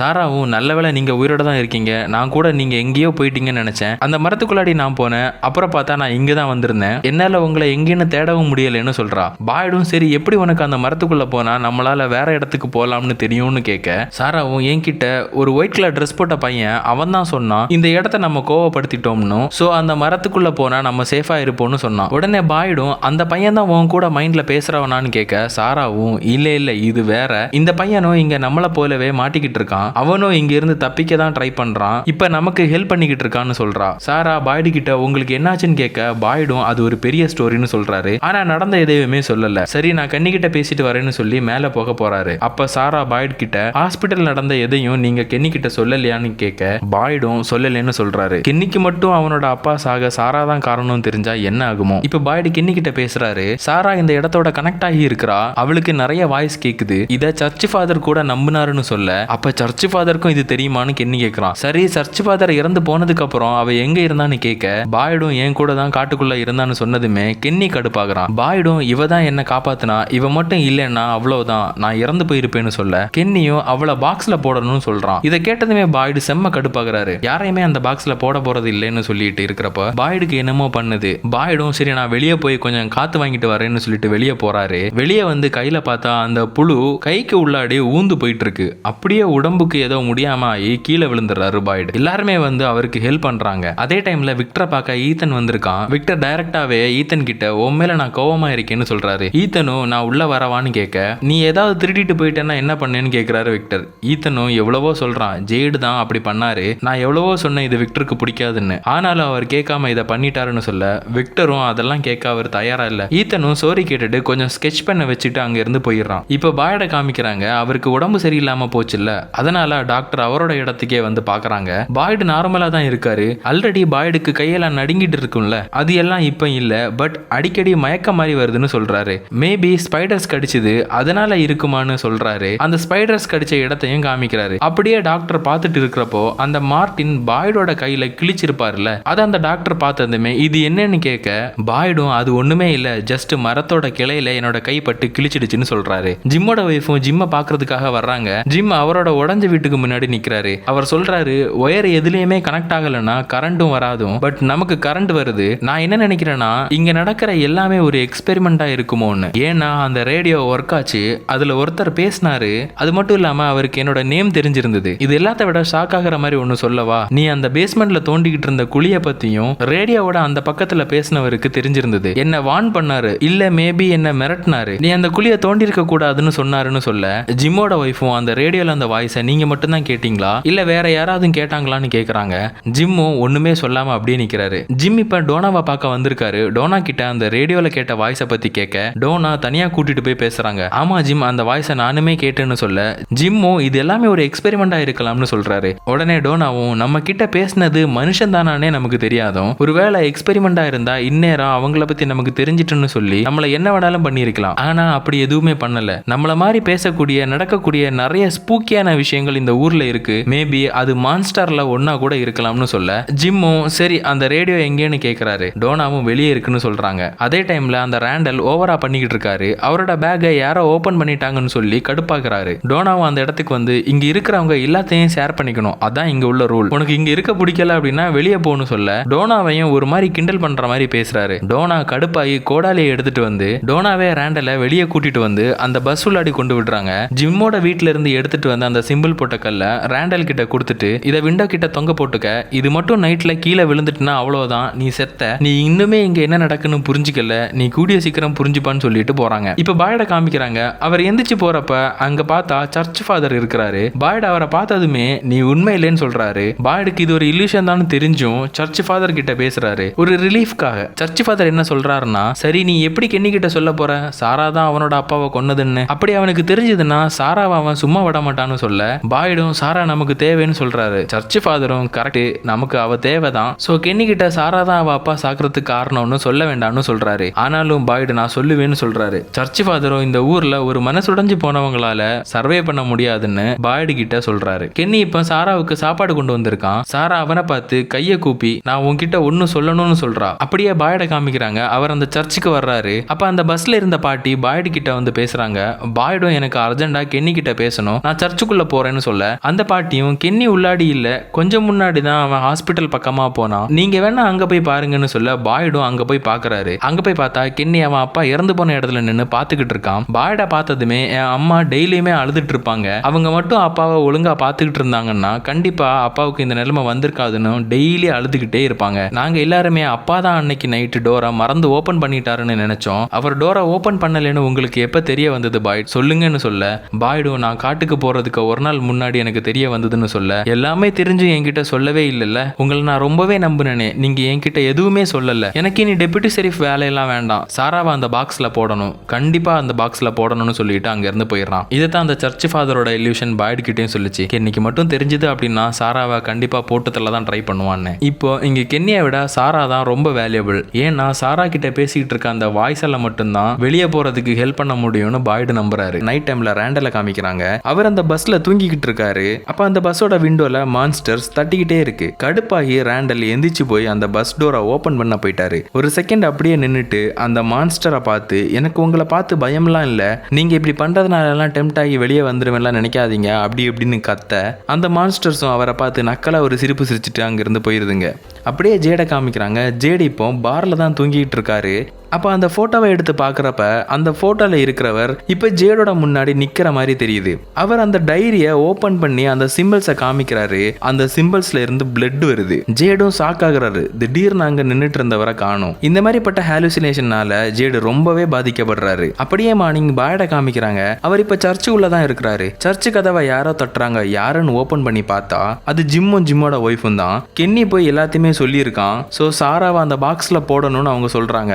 பாய்டும் எவ்வளவோ சமாளிக்க ட்ரை பண்றாரு. அப்ப சாரா அங்க வர்றா. ஜிம்மோட ஒய்ஃபும் நீ எக்காரணத்தை கொண்டும் என் ஃபேமிலி பக்கம் வரவே கூடாதுன்னு புரியுதான்னு கேக்குறாங்க. சாராவும் வரமாட்டேன்னு சொல்றா. பாய்டும் அவன் நமக்கு தேவைன்னு ஜிம் கிட்ட சொல்ல போறாரு. ஆனா ஜிம் எனக்கு எதுவுமே கேட்க வேண்டாம்னு சொல்லிட்டு அங்க இருந்து போயிடுறாரு. பாய்டும் கடுப்பாகிறாரு. பாய்டு சாரா கிட்ட இங்கேயே லாக் பண்ணிட்டு இப்ப வந்துடுறேன்னு சொல்லிட்டு எங்கேயோ போறாரு. அப்படியே குட்டி பையன் ஈத்தனை காமிக்கிறாங்க. அவன் ஒரு ரூம்ல டோரை க்ளோஸ் பண்ணிட்டு உள்ள உட்கார்ந்துருக்கான். சாரா திரும்ப ஊருக்கு வந்துட்டான்னு கேட்டதுல இருந்தே பயந்து போய் இருக்கான். என்னென்னமோ சொல்லி எப்படியோ அவனை கதவை திறக்க வச்சிடறாங்க. வெளியே வந்ததுமே ஈத்தன் நான் சாராவை பார்க்கணும், எனக்கு அவகிட்ட பேசணும்னு சொல்றான். அதே டைம் சாரா அவளும் அவ பிரதரும் இருந்த வீட்டுக்கு போய் பார்க்கறா. அவளோட சில திங்ஸை எடுக்கலாம்னு வந்திருக்கா. ஆனா அங்க ஆல்ரெடி வேற ஒரு கப்பல் இருக்காங்க போல. அவங்க சாராவை பார்த்ததுமே கொலகாரி நீ இங்கெல்லாம் எதுக்கு வர, உன்னோட எல்லா திங்ஸையும் ஸ்டோரேஜ்ல கொடுத்துட்டோம், கென்னியோட அம்மா கிட்ட எல்லாமே கொடுத்தாச்சு, நீ அங்க போய் கேளுன்னு சொல்லி விரட்டி விடுறாங்க. அவளும் அவளோட திங்ஸை எப்படி எடுக்கலாம்னு அந்த ஹோட்டல் முன்னாடி நின்னுகிட்டு இருக்கா. கென்னியும் கரெக்டா ஹோட்டல்ல இருந்து வெளியே போக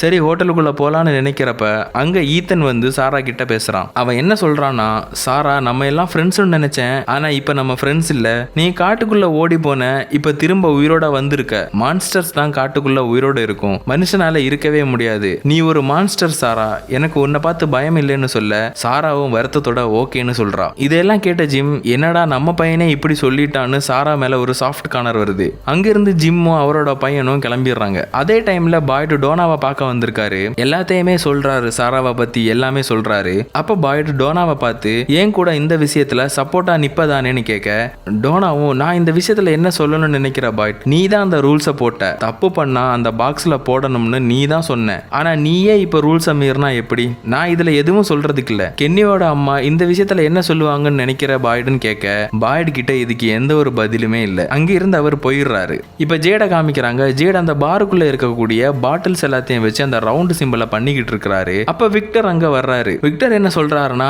அந்த சிம்பிள்ஸை பத்தின எல்லாத்தையும் சொல்றேன், பட் நீ எனக்கு ஒரு ஹெல்ப் பண்ணணும்னு சொல்லி அந்த வயலினை காமிக்கிறாரு.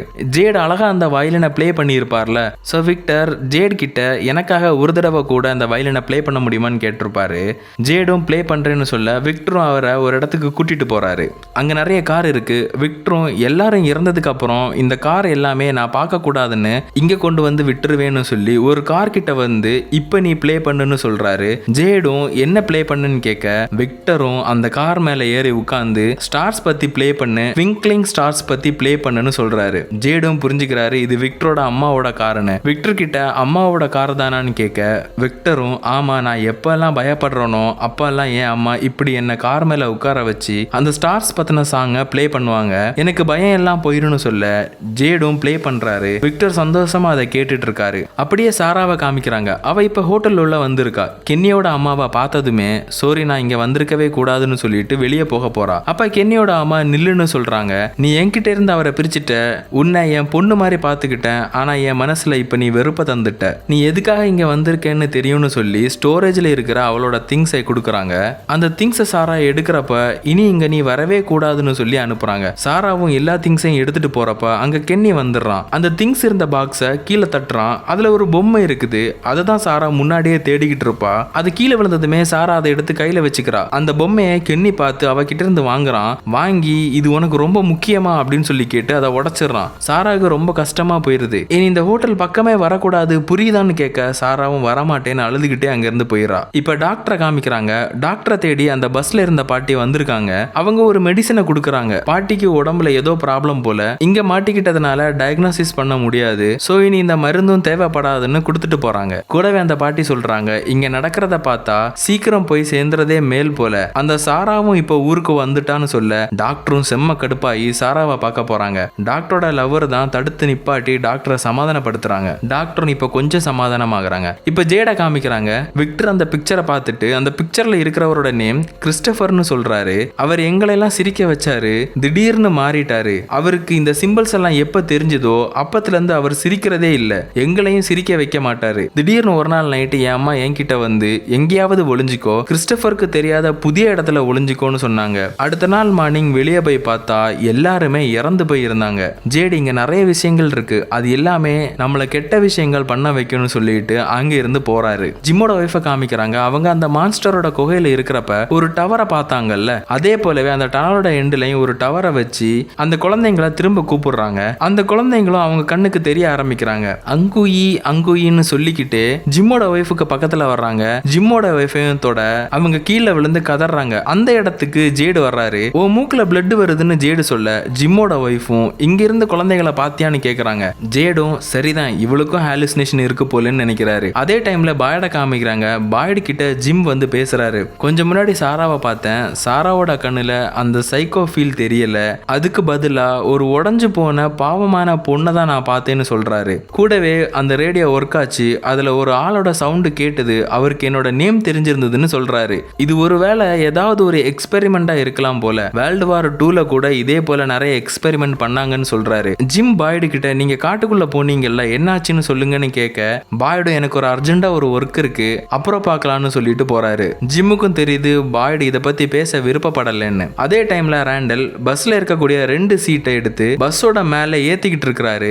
பாய்டு அதை பார்த்துக்கிட்டே இப்ப ஹோட்டலுக்குள்ள வர்றாரு. கென்னியோட அம்மா கிட்ட நான் உங்க கூட கொஞ்சம் பேசணும்னு சொல்றாரு. பாய்டும் கென்னியோட அம்மா கிட்ட பேசுறாரு. சாராவோட விஷயத்துல உங்களோட டிசிஷன் என்ன? எனக்கு தெரியும் உங்களுக்கு என்னையுமே பிடிக்காது சாராவுக்கு ஹெல்ப் பண்றதுனால, பட் யாரையுமே அந்த பாக்ஸ்ல போட வேண்டாம், நடந்தது நடந்து போச்சுன்னு சொல்லிட்டு இருக்கிறப்பவே கென்னி உள்ள வர்றான். நீங்க ஏன் எங்க இருக்கீங்கன்னு பாய்டு கிட்ட கேட்க பாய்டும் என்கிட்ட பேச டைம் ஒதுக்குனதுக்கு ரொம்ப நன்றின்னு கென்னியோட அம்மா கிட்ட சொல்லிக்கிட்டு அங்க இருந்து போயிடுறாரு. பாய்டு அப்படியே நடந்து சர்ச்சுக்குள்ள போய் பார்த்தா அங்க உட்கார்றதுக்கு வச்சிருந்த சேர் எதுவுமே இல்ல. சர்ச்சே அமைதியா இருக்கு. திடீர்னு அந்த மியூசிக் பாக்ஸ்ல இருக்க மியூசிக் ஓடுது. அங்க ஒரு பொண்ணு பேலே டான்ஸ் ஆடுறா. பாய்டோட கையை பிடிச்சும் ஆட ஆரம்பிக்கிறா. திடீர்னு பார்த்தா அவ வாயில இருந்து புழுவெல்லாம் ஓடுது. பாய்டும் பயப்படுறாரு. பார்த்தா பாய்டு இன்னுமே அந்த ஹோட்டலை விட்டு வெளியே போகல. இது எல்லாமே பாய்டுக்கு வந்த ஒரு ஹாலுசினேஷன் தான். அந்த பொண்ணை பார்த்து பயந்துருப்பார்ல, இங்க நிஜத்துல அவர் பயந்து கீழே விழுந்துட்டாரு. கென்னியும் ஓடி வந்து பாய்ட தூக்குறான். பாய்டும் தண்ணியை குடிச்சிட்டு ஒன்னும் இல்லைன்னு சொல்லிட்டு வெளியே போக ட்ரை பண்றாரு. ஆனா அவரால் முடியல. உடனே கென்னியும் அவர் கூடவே போறான். இப்ப காலனில காமிக்கிறாங்க. அங்க டோனா அவங்க கிட்ட இருக்கிற ஃபுட்ஸ் எல்லாமே எடுத்துக்கிட்டு கென்னியோட அம்மாவோட வீட்டுக்கு போகிறதுக்கு தயாராகிறாங்க. டோனா பாய்டோட பையன் கிட்டையும் ஃபாத்திமா கிட்டையும் நான் இன்னைக்கு நைட் வரமாட்டேன், சோ நீங்க தான் காலனியை பாத்துக்கணும்னு சொல்றாங்க. அப்ப ஃபாத்திமாவும் சாப்பாடு கம்மியா தான் இருக்கு, நம்ம மக்கள் கிட்ட என்ன சொல்லணும்னு கேட்க கொஞ்சம் அட்ஜஸ்ட் பண்ண சொல்லு, சீக்கிரமா வேற ஒரு வழியை பார்க்கலாம்னு சொல்லிட்டு போறாங்க. அதே டைம்ல கென்னி பாய்ட அவரோட இடத்துக்கு கொண்டு விட போறான். அப்படி போறப்ப பாய்டும் இந்த மரத்துல இருக்கிற இலை எல்லாமே கலர் சேஞ்ச் ஆகுது பாத்தியான்னு பேசிட்டு போறப்ப கென்னியும் நீங்க இப்ப ஓகே ஆயிட்டீங்க போல, இனி நீங்களே உங்க இடத்துக்கு போயிருங்க நானும் போயிடுறேன்னு சொல்லிட்டு போறான். அப்போ பாய்டுக்கு திரும்ப கை வலிக்க ஆரம்பிக்குது. கென்னியும் என்னாச்சுன்னு கேக்குறான். பாய்டும் என் கையில ஏதோ புழு மாதிரி அங்கிங்க ஓடுது, சில சமயங்கள்ல அது என் கையில ஊந்து போறத பார்க்க முடியுது, சில சமயங்கள்ல அது ஊந்து போற வலியை மட்டும் தான் என்னால உணர முடியுதுன்னு சொல்றாரு. அப்ப கென்னி பாய்டுக்கு என்னமோ ஆயிட்டோன்னு பார்த்துட்டு இருக்கிறப்ப பாய்டுக்கு அந்த மியூசிக் திரும்ப கேக்குது. அது எங்க இருந்து கேக்குதுன்னு பாக்குறப்ப ஒரு கல்லோட மேல அந்த மியூசிக் பாக்ஸ் இருக்குது. பக்கத்துலயே அங்க அங்க இருக்கிற பேஸ்மெண்ட் உள்ளாடி இருந்து அந்த பேலே டான்ஸ் ஆடக்கூடிய பொண்ணு திரும்பவும் வெளியே வர்றா. வந்து பாய்டு பக்கத்துல சிரிச்சிட்டு போறா. பாய்டும் கென்னி கிட்ட அதை பாத்தியான்னு கேக்குறாரு. ஆனா கென்னியோட கண்ணுக்கு எதுவுமே தெரியல.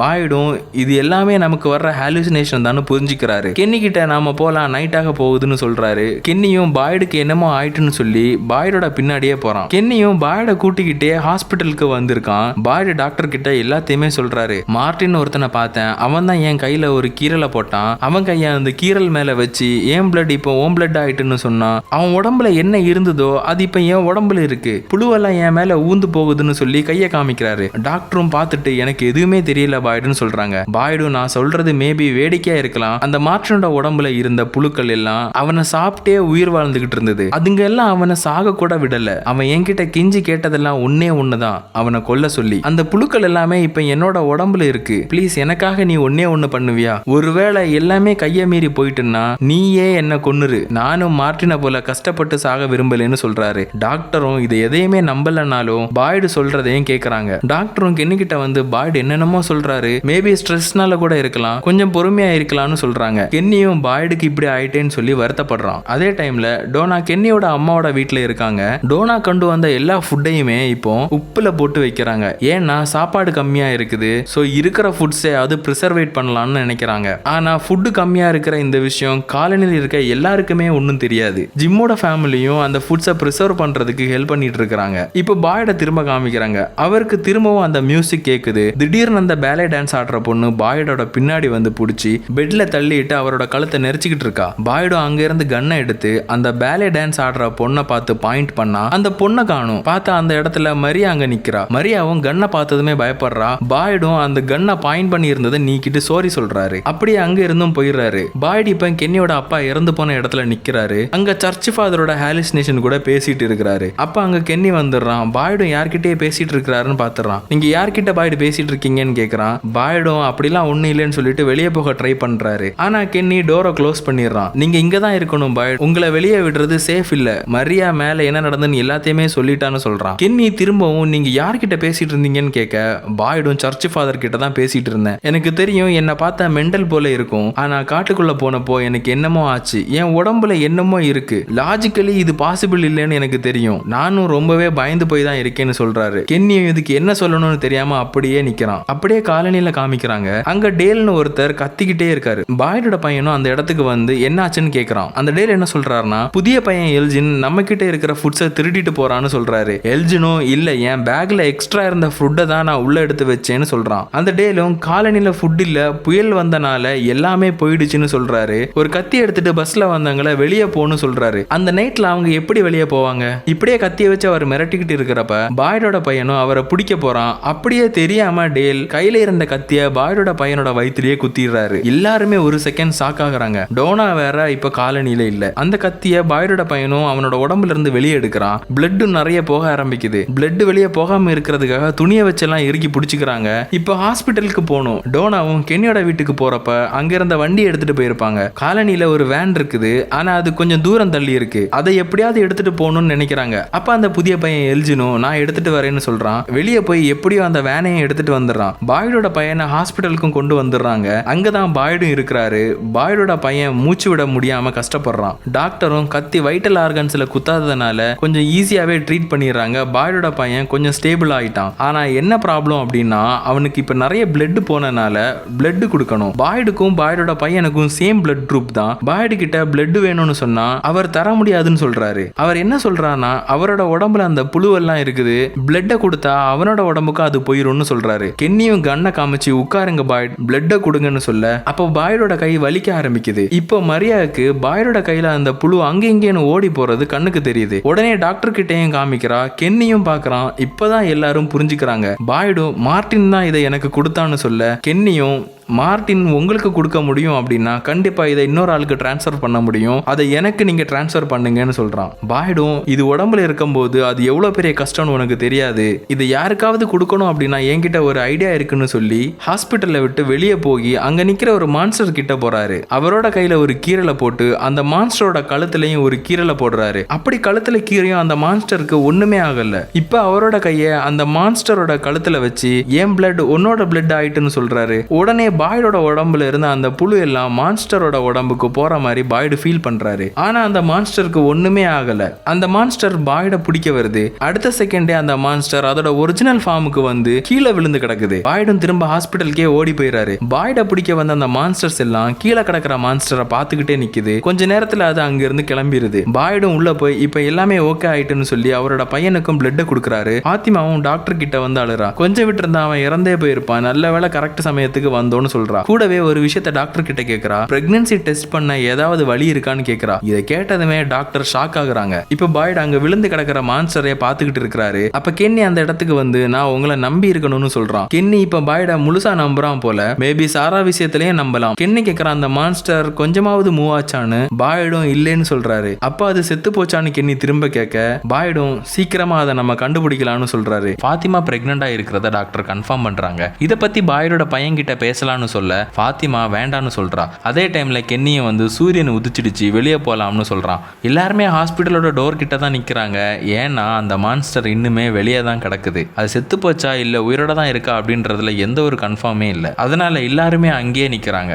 சரி என்னதான் ஆயிர போகுதுன்னு சொல்லி அந்த மான்ஸ்டர் கிட்ட போய் பார்த்தா அது உண்மையிலேயே செத்து போயிருக்கு. ஃபாத்திமாவும் இந்த மான்ஸ்டரோட பாடியை என்ன பண்ணன்னு கேட்க கென்னியும் இதை நம்ம எரிச்சிடலாம்னு சொல்றான். ஆனா பாய்டு என்ன சொல்றாருன்னா இதை நம்ம உள்ள கொண்டு போகலாம், அப்பதான் இதை பத்தி நம்மளால தெரிஞ்சிக்க முடியும்னு சொல்றாரு. அதே டைம் பாய்டு அவரோட பையன் கிட்ட நீ காலனிக்கு போ, இல்லைன்னா உன்னை தேடி இங்க ஆள் வந்துருவாங்க. இந்த மான்ஸ்டர் இறந்து போன விஷயம் இப்போதைக்கு யாருக்குமே தெரிய வேண்டாம்னு பாய்டு சொல்றாரு. ஏன்னா தேவையில்லாம இந்த மாதிரி நம்மளால ஒரு மான்ஸ்டரை கொல்ல முடியும் அப்படின்ட்டு ஒரு ஹோப்பை கொடுக்க வேண்டாம் அப்படின்னு நினைக்கிறாரு. ஹாஸ்பிட்டல்ல இருந்து ஒரு ஷீட்டை எடுத்துட்டு வந்து அந்த மான்ஸ்டரை உள்ள கொண்டு போறாங்க. அப்படியே இப்ப ஜிம்மை காமிக்கிறாங்க. ஜிம்மோட பையன் ஈத்தன் விக்டரை பார்க்க போகணும்னு சொல்ல ஜிம்மு வேண்டான்னு சொல்றாரு. ஆனா ஜிம்மோட ஒய்ஃப் பரவாயில்ல நான் கூட்டிட்டு போறேன்னு சொல்றாங்க. நம்ம கொஞ்சம் தனியா பேசலாமான்னு சொல்லி அவரோட ஒய்ஃபை வெளியே கூட்டிட்டு போறாரு. அவங்களும் வெளியே வந்து பேசுறாங்க.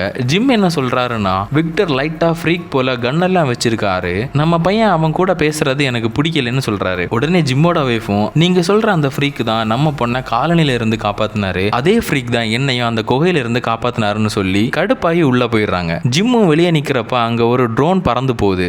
என்னடா இங்க ட்ரோன் பறந்து போகுதுன்னு பார்த்தா அந்த ட்ரோனை ரேண்டல் வச்சு விளையாடிட்டு இருக்காரு. இப்ப திரும்பவும் ஹாஸ்பிட்டல் என்ன நடக்குதுன்னு காமிக்கிறாங்க. அந்த மாஸ்டரை வெளியே இருந்து எடுத்து இப்ப உள்ள கொண்டு வந்துட்டாங்க. அடுத்து என்ன பண்ணலாம்னு யோசிக்கிறப்போ கென்னி கேக்குறான் அந்த புழுவெல்லாம் இப்ப பாய்டு கிட்ட இருந்து மான்ஸ்டர் கிட்ட போயிடுச்சு, அந்த மான்ஸ்டர் இப்ப இறந்து போச்சு, அப்ப அந்த புழுவெல்லாம் இறந்து போயிருக்குமான்னு கேக்குறான். அதே டைம்ல மரியாக்கு வாமிட் வர்ற மாதிரி இருக்கு. டாக்டரும் மரியாக்கு ஹெல்ப் பண்றாங்க. அந்த மான்ஸ்டரை நம்ம கட் பண்ணி பார்க்கலாம், அதுக்கு தேவையான பொருள் எல்லாம் எடுத்துட்டு வாங்க, முக்கியமா கிளவுஸ் எடுத்துட்டு வாங்கன்னு சொல்றாங்க. மரியாக்கு உடம்பு ரொம்ப முடியாம இருக்கு, நல்லா ஃபீவரா இருக்கு போல. சரின்னு சொல்லிட்டு அந்த மான்ஸ்டரை கட் பண்ண ஸ்டார்ட் பண்றாங்க. அதே டைம்ல மரியாவும் எந்திரிச்சு அந்த மான்ஸ்டர் வச்சிருந்த ரூமுக்கு போய் பார்க்கறாங்க. அங்க அந்த மான்ஸ்டரை காணோம், யாரையுமே காணோம். மரியாவும் பயப்படுறாங்க. வெளியே வந்து பார்த்தா அங்க பாய்டு நிக்கிறாரு. அந்த மான்ஸ்டரை காணும்னு சொல்றாங்க. பார்த்தா அது மரியாவுக்கு ஆப்போசிட்ல தான் நிக்குது. பாய்டும் கண்ணை வச்சு சுட ஆரம்பிக்கிறாரு. அப்ப மரியாவுக்கு அந்த மியூசிக் கேக்குது. அது அந்த மியூசிக் பாக்ஸ் தான். இப்போ மரியாவுக்கு அது கேட்க ஆரம்பிச்சிருச்சு. அப்படியே ஒரு செகண்ட் மியூசிக் பாக்ஸை பார்த்துட்டு திரும்பி பார்த்தா அந்த மான்ஸ்டர் மரியாவுக்கு கிட்ட வந்து நிக்குது. அடிச்சு பிடிச்சி மரியா தூக்கத்துல இருந்து எந்திக்கிறாங்க. எல்லாமே ஒரு கனவு தான். இப்போ ஜிம்மை காமிக்கிறாங்க. ஜிம் ரேண்டல் கிட்ட வந்து ஒரு ஹெல்ப் கேட்கிறாரு. ரேண்டலை கூட்டிக்கிட்டு ஜிம் அவரோட வேனுக்கு வந்திருக்காரு. அந்த வேன் உள்ளாடி தான் அவர் ரேடியோவை வச்சிருக்காரு. ரேண்டலும் அந்த ரேடியோவை பார்த்ததுமே இந்த ரேடியோவோட ஆண்டனாவை ட்ரோன்ல வச்சு உயரமா கொண்டு போனா சிக்னல் கிடைக்க வாய்ப்பு இருக்கு, அதுக்காக தானே என்கிட்ட ஹெல்ப் கேட்டான்னு கேட்க ஜிம்மும் ஆமான்னு சொல்றாரு. ஜிம் ரேண்டல் கிட்ட ரேடியோல வாய்ஸ் கேட்ட எல்லா விஷயத்தையும் சொல்லியிருப்பாரு போல.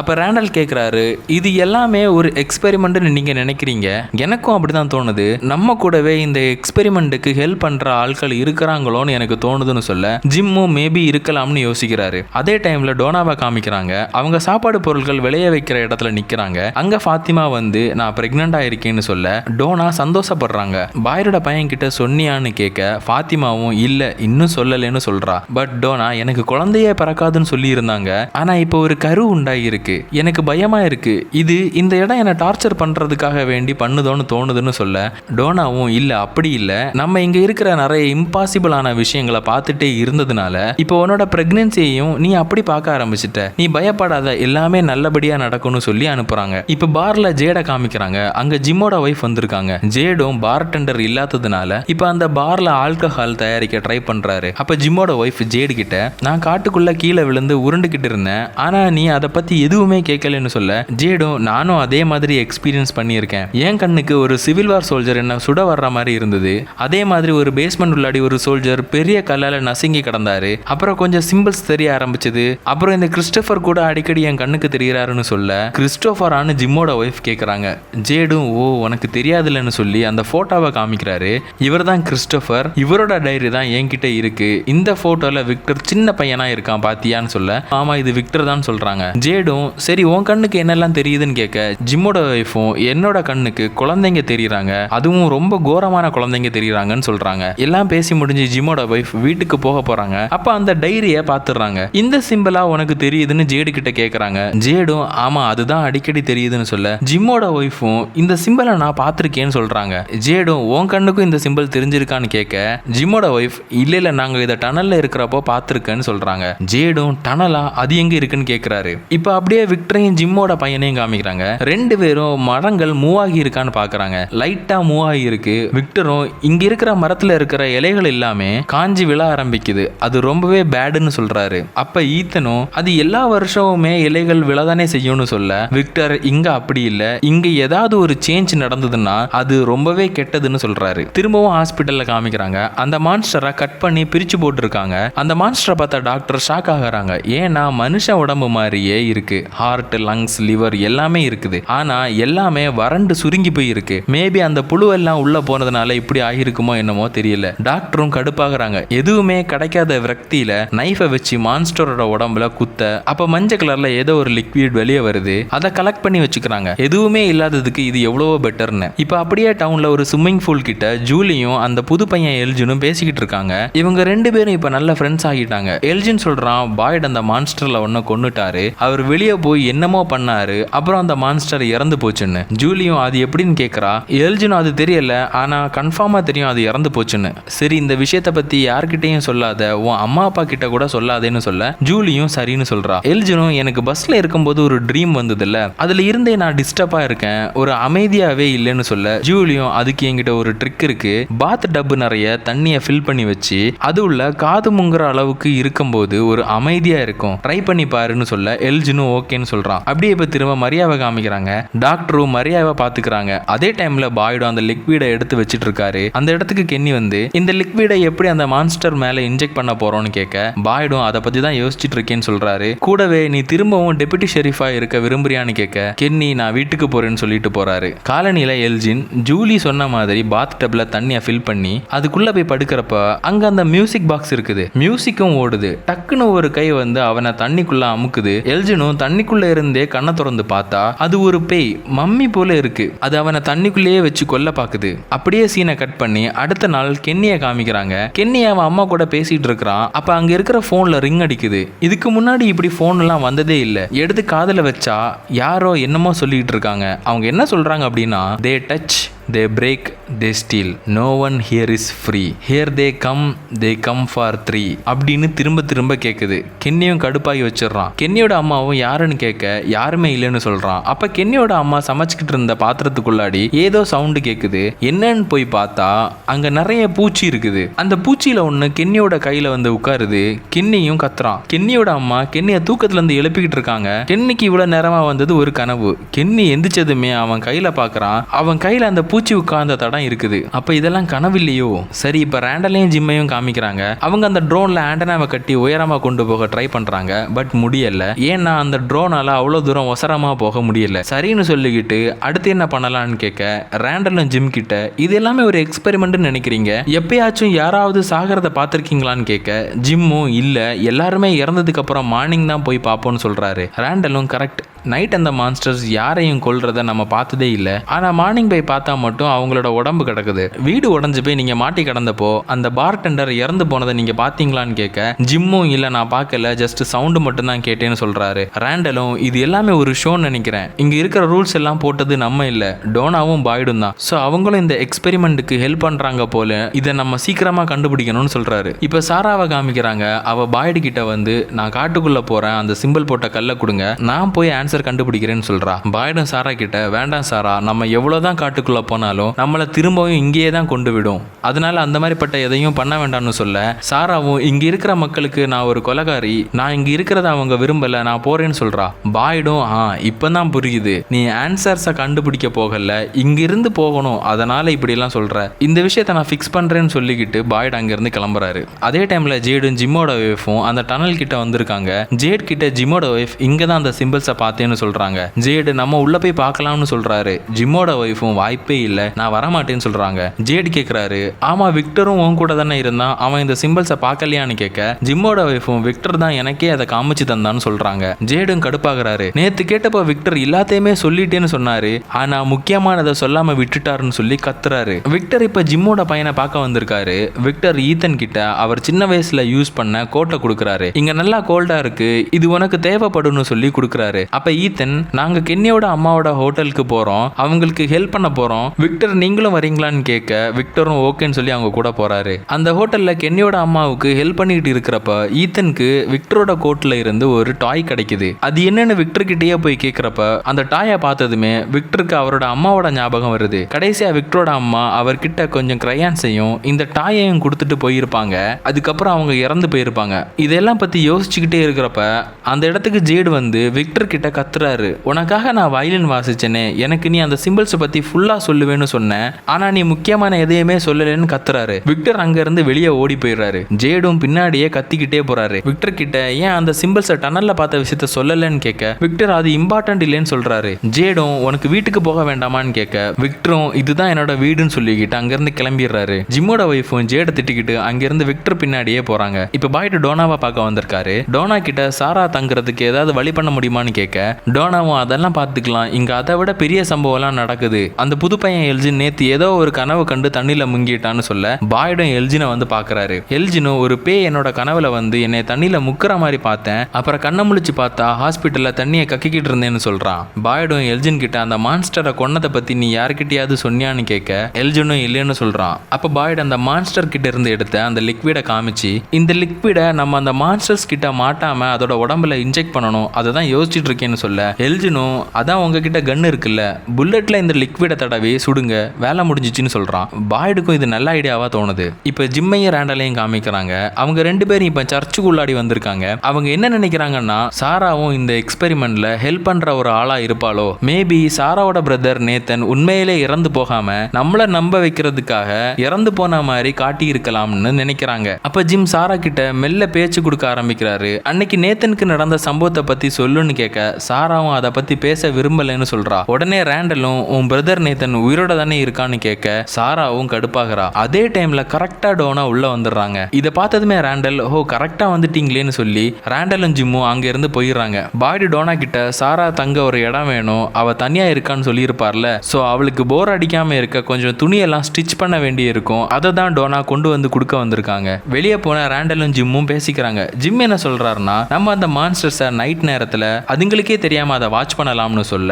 ரேண்டலும் எப்படின்னு கேட்கறான். நைட் ஆகிறதுக்கு கொஞ்சம் முன்னாடி நம்ம ரெண்டு பேரும் என்னோட வேனுக்கு போயிடலாம், அங்க போயிட்டு அவங்களுக்கு தெரியாம வாட்ச் பண்ணலாம்னு சொல்றாரு. ரேண்டலும் ஓகேன்னு சொல்லிட்டு அங்கிருந்து போயிடுறாரு. இப்ப விக்டரை காமிக்கிறாங்க. விக்டர் அவரோட ரூம்ல இருக்காரு. அவருக்கு அந்த டாயை பாக்குறப்பெல்லாம் அவரோட அம்மா ஞாபகம் தான் வருது. லாஸ்டா அவரோட அம்மா மார்னிங் ஆகிற வரை வெளியே வராதுன்னு சொன்னதுதான் திரும்ப திரும்ப ஞாபகம் வருது. அப்ப அங்க ஜிம்மோட ஒய்ஃப் வர்றாங்க. விக்டர் கிட்ட கேக்குறாங்க, ஏன் ஜேடு கிட்ட அந்த டனல்ல சிம்பிள்ஸை பார்த்த விஷயத்த சொல்லலன்னு கேட்க, விக்டரும் ஏன்னா மக்கள் பதில தேடி போவாங்க, அப்புறம் அவங்க திரும்ப வரவே மாட்டாங்க, என் அம்மாவும் சொல்லி இருக்காங்கன்னு எதையோ சொல்ல வர, ஆனா அவருக்கு அது ஞாபகம் இல்ல.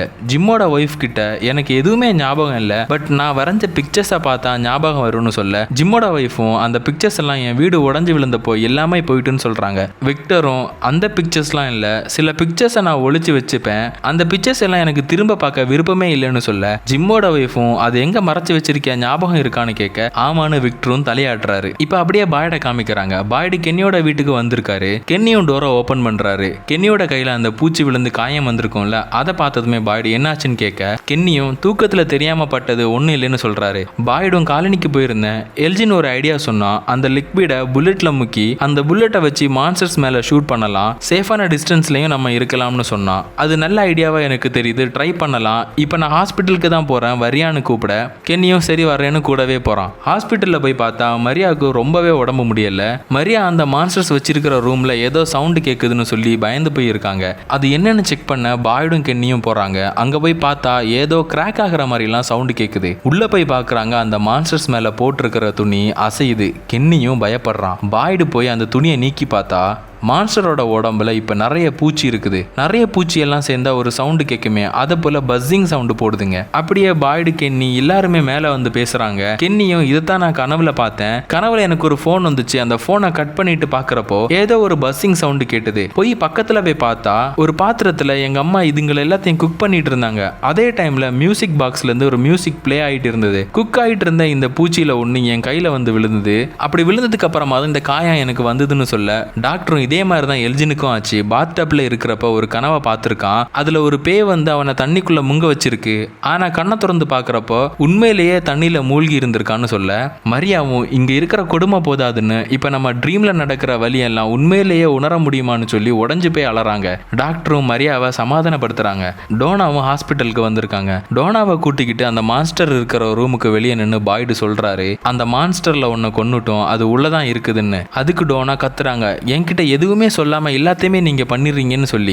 டோனாவும் பாய்டும் இப்போ உள்ள போய் பார்க்கறாங்க. அந்த மான்ஸ்டரோட மேல இருந்த பூச்சி எதுவுமே இல்லை. இப்போ அதை பார்த்ததுமே பாய்டு இதுக்கு மேல நிறைய பூச்சி இருந்தது, இப்போ அதை எல்லாத்தையுமே காணும். கென்னியுமே அதை பார்த்தான்னு சொல்றாரு. உடனே டோனாவும் அதுங்க பறந்து போய் இருக்குன்னு சொல்றாங்க. பாய்டும் டோர் க்ளோஸ் பண்ணி தான் இருந்தது, எப்படி போச்சுன்னு தெரியலன்னு சொல்ல டோனாவும் இந்த மான்ஸ்டரை முதல்ல நம்ம எரிப்போம்னு சொல்றாங்க. அந்த மான்ஸ்டரோட டெட் பாடியை எடுத்து எரிக்கிறதுக்காக கொண்டு போக போறாங்க. அப்ப பாய்டு என்ன சொல்றாருன்னா, சாராவை என் கூடவே இன்னைக்கு தங்க வைக்க போறேன், ஹாஸ்பிட்டல்லையும் நீங்க யாரும் தூங்க வேண்டாம், நீங்க 2 பேரும் என் இடத்துக்கே வந்துருங்கன்னு சொல்ல டாக்டரும் சாரா இருக்கிற இடத்துல நான் இருக்க மாட்டேன், நாங்க காலனிக்கே போய் தூங்கிக்கிறோம்னு சொல்றாங்க. அந்த இடத்துல ராண்டல் ஒளிஞ்சு நின்று பார்த்துக்கிட்டு இருக்கான். இப்போ அப்படியே விக்டரை காமிக்கிறாங்க. விக்டர் ஜிம்மோட ஒய்ஃபா அந்த காரெல்லாம் நிக்கிற இடத்துக்கு கூட்டிட்டு வந்திருக்காரு. அங்க இருக்கிற ஒரு காரோட டிக்கியை ஓபன் பண்ணி அதுக்குள்ளாடி இருக்கிற டிராயிங்ஸை பாக்குறாரு. அதை பார்த்ததுமே நர்வஸ் ஆகிறாரு. ஜிம்மோட ஒய்ஃபும் சமாதானப்படுத்த பாக்குறாங்க. அப்ப விக்டர் ஒரு டிராயிங்கை எடுக்கிறாரு. அதுல ஒரு பையனும் பொண்ணும் கையை பிடிச்சிக்கிட்டு நிக்கிற மாதிரி இருக்கு. அதை பார்த்ததுமே விக்டருக்கு இப்பதான் எல்லாமே ஞாபகத்துக்கு வருது. விக்டரோட அம்மா அன்னைக்கு நைட் விக்டர் கிட்ட பேசி இருப்பாங்க.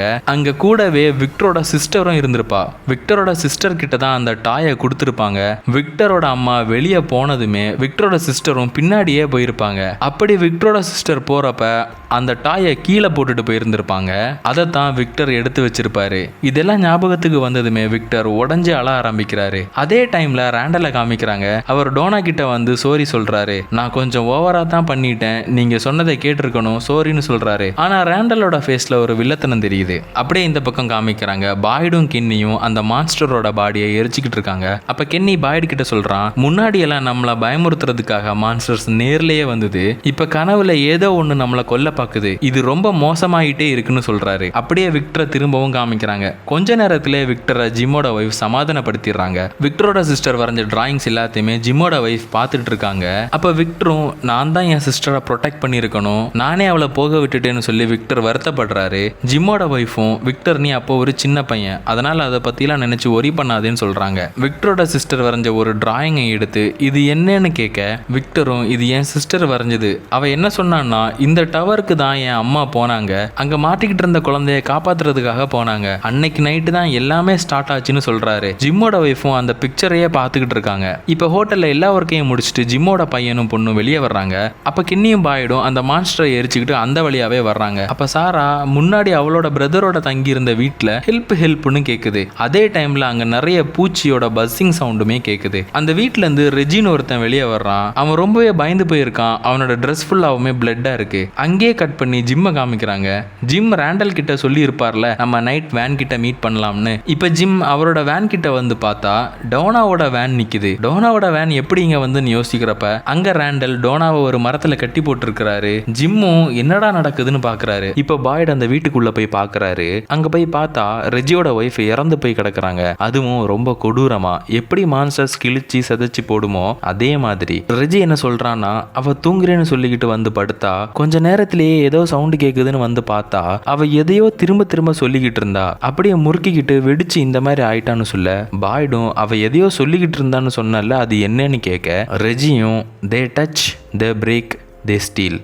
No one here is free அப்படின்னு எதையோ சொல்லிக்கிட்டே இருந்தான்னு சொல்ல பாய்டும் திரும்பவும் கேட்கிறாரு, நல்லா தெரியுமா அவ தூங்கிட்டு இருக்கும் போது தான் இப்படி ஆச்சான்னு. ரெஜியும் ஆமான்னு சொல்றான். கென்னிக்கும் பயம் வருது. ஏன்னா இதே சாங்க தான் அவன் கனவுல அந்த போன்லயும் கேட்டிருப்பான். எல்லாம் முடிஞ்சு வெளியே வந்து பார்த்தா அங்க கொஞ்சம் பேர் நின்னுகிட்டு இருக்காங்க. அவங்க என்ன ஆச்சோன்னு ஒரு பயத்திலே இருக்காங்க. பாய்டும் நேரா வந்து கென்னியோட அம்மா கிட்ட நீங்க ஈத்தனை கூட்டிக்கிட்டு போங்கன்னு சொல்லிட்டு ஜூலி கென்னி கிட்ட இன்னும் 30 நிமிஷம் தான் இருக்கு சூரியன் மறைய, அதுக்குள்ள நீங்க டவுன்ல இருக்கிற எல்லார்கிட்டையும் யாருமே தூங்க வேண்டாம்னு சொல்லுங்கன்னு சொல்றாரு. நானும் ரெஜியும் காலனிக்கு போய் சொல்றோம்னு சொல்றாரு. அப்ப ஜூலி என்ன ஆச்சுன்னு கேட்க ரெஜியோட லவர் இறந்து போயிட்டா, ஏதோ ஒண்ணு அவளை கொன்னுட்டு ஏதோ ஒண்ணு தூங்குறப்போ நம்மளை இப்ப கொல்லுதுன்னு சொல்றாரு. அப்ப ஜூலி என் அப்பா அவரோட வேன் கிட்ட போறதா என்கிட்ட சொல்லிக்கிட்டு போனாரு, அவருக்கும் இதை சொல்லணும்னு சொல்றா. அப்படியே இப்ப ஜிம்ம காமிக்கிறாங்க. அவர் ரேண்டல் கிட்ட என்ன பண்ற ரேண்டல், இது நம்ம பிளான்லயே இல்லைன்னு சொல்றாரு. அப்ப ரேண்டல் சொல்றான், நான் டோனாவை அந்த ஹாஸ்பிட்டல்ல பார்த்தேன், அவங்க ஒரு டெட் பாடியை தூக்கிட்டு போனாங்க, இவங்களே அந்த மான்ஸ்டரை கிரியேட் பண்றாங்க போலன்னு சொல்ல டோனாவும் லூசு மாதிரி பேசாத ரேண்டல், பாய்டு ஒரு மான்ஸ்டரை கொன்னுட்டாரு, அது அந்த மான்ஸ்டரோட டெட் பாடி தான், அதை எரிக்கிறதுக்கு கொண்டு போனாங்க, அதுங்க சாகக்கூடியது தான், நம்மளால அதுங்களை சாகடிக்க முடியும்னு சொல்றாங்க. ரேண்டலும் பாத்தியா ஜிம், இவங்க எல்லாருமே இந்த எக்ஸ்பெரிமெண்ட்ல ஒரு பார்ட் தான், அப்பெல்லாம் இவங்க ஏதாவது ஒரு விஷயத்துல மாற்றாங்களோ அப்பெல்லாம் இப்படி ஏதாவது மாத்தி மாத்தி பேசி தப்பிடுறாங்கன்னு சொல்ல ஜிம்மோ எக்ஸ்பெரிமெண்டோ இல்லையோ எதுனாலும் ஓகே, டோனாவை நம்ம இப்ப ரிலீஸ் பண்ணணும்னு சொல்லி டோனாவோட காயத்தை கலட்ட போறாரு. ரேண்டல் தடுக்கிறான். ரேண்டல் ஜிம்மை பார்த்து எனக்கு என்னமோ நீயும் இவங்க கூட அந்த எக்ஸ்பெரிமெண்ட்ல ஒரு ஆளா இருக்கலாமோன்னு தோணுதுன்னு சொல்ல கத்தியை காமிச்சு ஜிம்மையும் மிரட்ட ஆரம்பிக்கிறான். அதே டைம்ல ஒரு கன் சவுண்டு கேக்குது. அங்க பாய்டு வந்துட்டாரு. பாய்டு வந்து கன்னை காமிச்சு ரேண்டலை மிரட்ட ஆரம்பிக்கிறாரு. ஜிம் கிட்ட டோனா கயிறெல்லாம் கழட்டி விடுன்னு சொல்றாரு. டோனா கிட்ட அந்த வேனோட கீ யார்கிட்ட இருக்குன்னு கேட்க ரேண்டல் கிட்ட அந்த வேன் கீ இருக்குது. அதை அவன் பாய்டு கிட்ட காமிச்சிட்டு அதை அப்படியே தூக்கி போட்டுறான். ரேண்டல் என்ன சொல்றான்னா, இன்னைக்கு நேற்று என்ன ஆகுதுன்னு எல்லாருமே சேர்ந்து பார்க்கலாம்னு சொல்ல அங்கேயே சீனை கட் பண்ணி அப்படியே ஊருக்குள்ள காமிக்கிறாங்க.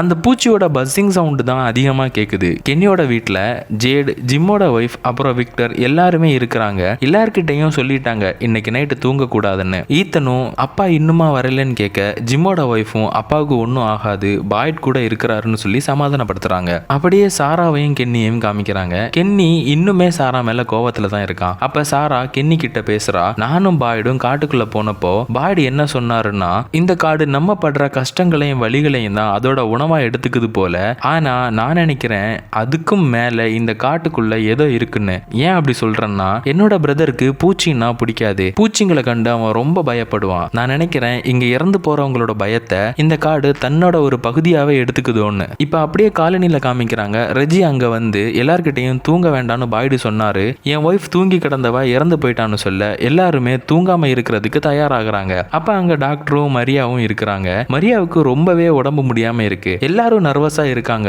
இருந்தாலும் பாய்டு சொல்லிட்டாருன்னா கண்டிப்பா அதுல ஏதாவது இருக்குன்னு சொல்லி தூங்காம இருக்கிறதுக்கு தயாராகிறாங்க. மரியா இருக்க ரொம்பவே முடியாம ஆகுறாங்க. மரியாவை முதல்ல ஜேட கட்டி வச்சிருந்தாங்கல்ல அதே ரூம்ல ரெஸ்ட் எடுக்கிறதுக்காக கொண்டு வந்து விட்டுட்டு போறாங்க. இப்ப அப்படியே பாய்டை காமிக்கிறாங்க. பாய்டு, ஜிம், ரேண்டல் அப்புறம் டோனா எல்லாருமே ஜிம்மோட வேன்ல தான் இருக்கிறாங்க. அவங்க கிட்ட அந்த சிம்பிள் போட்ட கல் இருக்குது. சோ அவங்க இப்போதைக்கு சேஃப். ஆனா தூங்க கூடாதுன்னு பாய்டு சொல்றாரு. பாய்டு ஜிம் கிட்ட, நான் ஏன் இங்க வந்தேன்னு உனக்கு தெரியுமா, யாருமே தூங்க கூடாதுன்னு சொன்னப்போ உன் பொண்ணு தான் சொன்னா நீ இங்க இருக்கான்னு, அதான் நான் வந்தேன்னு சொன்னதும் ரேண்டலும் இப்ப புதிய ஸ்டோரியை கொண்டு வந்திருக்காங்க பாத்தியா ஜிம்னு சொல்ல ஜிம்மும் அப்படியே நிக்கிறாரு. அதுக்கு ரேண்டல் அவரோட ஃபேமிலியை தப்பா பேச ஜிம் ரேண்டலை அடிக்க போயிட்டாரு. உடனே பாய்டும் ரேண்டலை பிடிச்சி அவரோட கையில விலங்கு போட்டு விட்டுறாரு. இருந்தும் ரேண்டல் ஓவரா பேச பாய்டு கடுப்பாக்கி, இங்க வந்த அப்புறம் தான் என்னோட ஒய்ஃப் இறந்து போனா, கொஞ்ச நாள் முன்னாடி தான் என்னோட ஃப்ரெண்டை இழந்தேன், உனக்கு ப்ரூஃப் தானே வேணும், வா நான் உன்னை வெளியே ஒரு மரத்துல கட்டி வைக்கிறேன், நீயே தெரிஞ்சுப்பேன்னு சொல்ல ரேண்டலும் அமைதியாகிறான். அப்படியே கென்னியோட வீட்டுல காமிக்கிறாங்க. ஜேடும் ஜிம்மோட ஒய்ஃபும் பேசிக்கிறாங்க. விக்டரோட சிஸ்டர் வரைஞ்ச பிக்சர்ஸ் எல்லாம் பார்த்துக்கிட்டே ஜேடு கேட்கிறாரு, எப்படி விக்டர் அவரோட சிஸ்டரையே மறந்தாருன்னு. விக்டரோட சிஸ்டர் வரைஞ்ச ஒரு பிக்சர்ல ஒரு சோல்ஜர் மாதிரி இருக்கு. அதை பார்த்ததுமே ஜேடு ஜிம்மோட ஒய்ஃப் கிட்ட, இங்க பாரு இதே மாதிரி தான் ஒரு சிவில் வார் சோல்ஜர் ஒருத்தன் என்ன கொல்ல வந்தான், ஒரு சின்ன பொண்ணு எதுக்காக இதெல்லாம் வரைஞ்சு வைக்கணும்னு சொல்ல ஜிம்மோட ஒய்ஃபும் இல்ல அந்த பொண்ணு வரைஞ்ச எல்லாமே அவ அம்மா கதையா சொன்னது தான்னு சொல்ல ஜேடும் அப்செட் ஆகுறாரு. 40 வருஷத்துக்கு முன்னாடி ஒருத்தங்க சொன்ன ஸ்டோரியில இருக்கிற எல்லா திங்ஸுமே எதுக்காக ஏன் கண்ணுக்கு தெரியணும்னு. அப்ப ஜிம்மோட ஒய்ஃபும் இன்னும் இன்ட்ரெஸ்டிங்கான ஒரு விஷயம் சொல்லவா, விக்டரோட அம்மா இந்த டவருக்கு தான் லாஸ்டா போயிருக்காங்க, அங்க மாட்டிக்கிட்டு இருக்கக்கூடிய குழந்தைங்களை காப்பாத்தணும்னு. இந்த ஊருக்கு வந்த டேல இருந்தே எனக்கு ஒரு கனவு வருது, ஒரு டவர் உள்ளாடி ஏறி போற மாதிரி, அது எக்ஸாக்டா இதே டவர் தான், என் கண்ணுக்கு தெரியற குழந்தைகளும் ஒருவேளை என்கிட்ட உதவி தான் கேட்கறாங்களோ என்னமோன்னு ஜேட் கிட்ட பேசிக்கிட்டு இருக்காங்க. இப்ப அப்படியே பாய்டை காமிக்கிறாங்க. பாய்டு ஜிம் கிட்ட அந்த மான்ஸ்டரை கொன்ன விஷயத்த சொல்லிட்டு இருக்கிறாரு. பாய்டு எல்ஜின் சொன்ன ஐடியா படி அந்த புல்லட்ஸ்ல மான்ஸ்டர் கிட்ட இருந்து எடுத்து அந்த லிக்விடை ஊத்திக்கிட்டு இருக்கிறாரு. அந்த லிக்விடை வச்சு அந்த மான்ஸ்டரை கொல்ல முடியும் அப்படின்னு ஒரு நம்பிக்கை தான். அதே டைம்ல அங்க அந்த மான்ஸ்டர்ஸும் வருது. பாய்டு ரேண்டல் கிட்ட நீ தான் தைரியமான ஆளாச்சு, நீயே அதுங்களை வெளியே போய் சுடுன்னு சொல்லி கையில இருக்க விலங்க கழட்டி விடுறாரு. அப்ப டோனா சொல்றாங்க பாய்டு அதுங்க எல்லாமே அப்படியே நின்னுட்டு இருக்குது, மான்ஸ்டர்ஸ் எதுவுமே மூவ் ஆகலன்னு சொல்ல எல்லாருமே ஆச்சரியமா பாக்குறாங்க. ஏன்னா அந்த மான்ஸ்டர்ஸ் எப்பவுமே பக்கத்துல வந்து ஏதாச்சும் பேசிக்கிட்டே இருக்கும், இப்ப பக்கத்திலேயே வரல. அதே டைம்ல ஜிம் அந்த வேன்ல வச்சிருந்த ரேடியோல மியூசிக் கேக்குது. அது அந்த மியூசிக் பாக்ஸ்ல இருந்து வர்ற மியூசிக் தான். எல்லாருமே அதை கேட்டதுமே ஷாக் ஆகுறாங்க. அதே டைம்ல இங்க காலனில காமிக்கிறாங்க. மரியா லைட்டா தூங்கிட்டாங்க போல. அவங்களுக்கு ஏதோ கனவு வந்து பயத்துல அழுதுகிட்டே இருக்காங்க. டாக்டரும் வந்து சமாதானப்படுத்துறாங்க. அப்படியே அந்த பக்கம் கென்னிய சாராவையும் காமிக்கிறாங்க. சாரா கென்னி கிட்ட சோரி கேட்கிறா. கென்னி செம்மையா கோவப்படுறான். என் அப்பாவை பத்தி எல்லாம் பேச உனக்கு தகுதியே இல்லைன்னு சொல்றான். சாராவும் திரும்ப கத்துறா. உனக்கு மட்டும்தான் எல்லா இழப்பும் ஏற்பட்டுதா, நான் இந்த ஊர்ல என்னோட எல்லாத்தையுமே இழந்துட்டேன் தெரியுமா, எனக்கு இங்க இருக்கவே பிடிக்கல, எல்லாரும் என்னைய ஒரு மான்ஸ்டர் மாதிரி பாக்குறாங்க, எனக்கு அது பிடிக்கவே இல்லைன்னு சொல்ல கென்னியும் உனக்கு வெளியே போகணும்னா போ. பாய்டு அவரோட டிராயர்ல ஒரு ஸ்பேர் கன் வச்சிருப்பாரு, அதை எடுத்துட்டு எக்கேடும் கெட்டு போன்னு சொல்லிட்டு அங்கிருந்து போயிடுறான். சாராவும் அந்த டிராயரையே பார்த்துட்டு இருக்கா. இதெல்லாம் நடந்துகிட்டு இருக்கிற வேலையிலேயே அப்படியே பாய்டையும் காமிக்கிறாங்க. அந்த ரேடியோல இருந்து வந்த மியூசிக்கை ஆஃப் பண்ண ட்ரை பண்றாரு பாய்டு. இது எல்லாம் பார்த்ததுமே ரேண்டலுக்கு லைட்டா அள்ளு விடுது. ஒருவேளை எல்லாமே உண்மையா இருக்குமோன்னு. அந்த மியூசிக் ஸ்டாப் ஆகுற மாதிரியே இல்ல. உடனே பாய்டு நம்ம இங்கிருந்து போகணும், எப்படியாச்சும் அந்த வேனை ஸ்டார்ட் பண்ணுங்க, ஏன்னா இந்த மியூசிக் முடிஞ்சதுமே எப்பவுமே கெட்ட விஷயங்கள் தான் நடக்கும்னு சொல்றாரு. திடீர்னு அவங்க இருக்கிற வேனோட அடியில இருந்து யாரோ தட்டுற சவுண்ட் கேக்குது. ஆல்ரெடி வேன் கவுந்து தான் கிடக்குது, வேனுக்கு கீழே மண்ணு தான் இருக்கு, ஆனா இப்போ அதுல யாரோ தட்டுற மாதிரி கேக்குது. அங்க இருக்கிற லைட் எல்லாம் ஃபிளிக்கர் ஆகுது. இத பார்த்ததுமே பயத்துல ரேண்டல் வேனோட பேக் விண்டோவை உடைச்சு வெளியே போயிடுறான். பாய்டும் ஃப்ரண்ட் விண்டோவை உடைச்சு எல்லாரையும் வெளியே போக சொல்றாரு. அப்ப பாய்டு அந்த கண்ணால மான்ஸ்டரை சுட்டு பாக்குறாரு. ஆனா அதுங்களுக்கு ஒண்ணுமே ஆகல. வேன் உள்ளாடி பாக்குறப்ப பாய்டோட கண்ணுக்கு அவரோட ஒய்ஃப் தெரியுறாங்க. அவங்க பாய்ட என் கூடவே வந்துருன்னு சொல்றாங்க.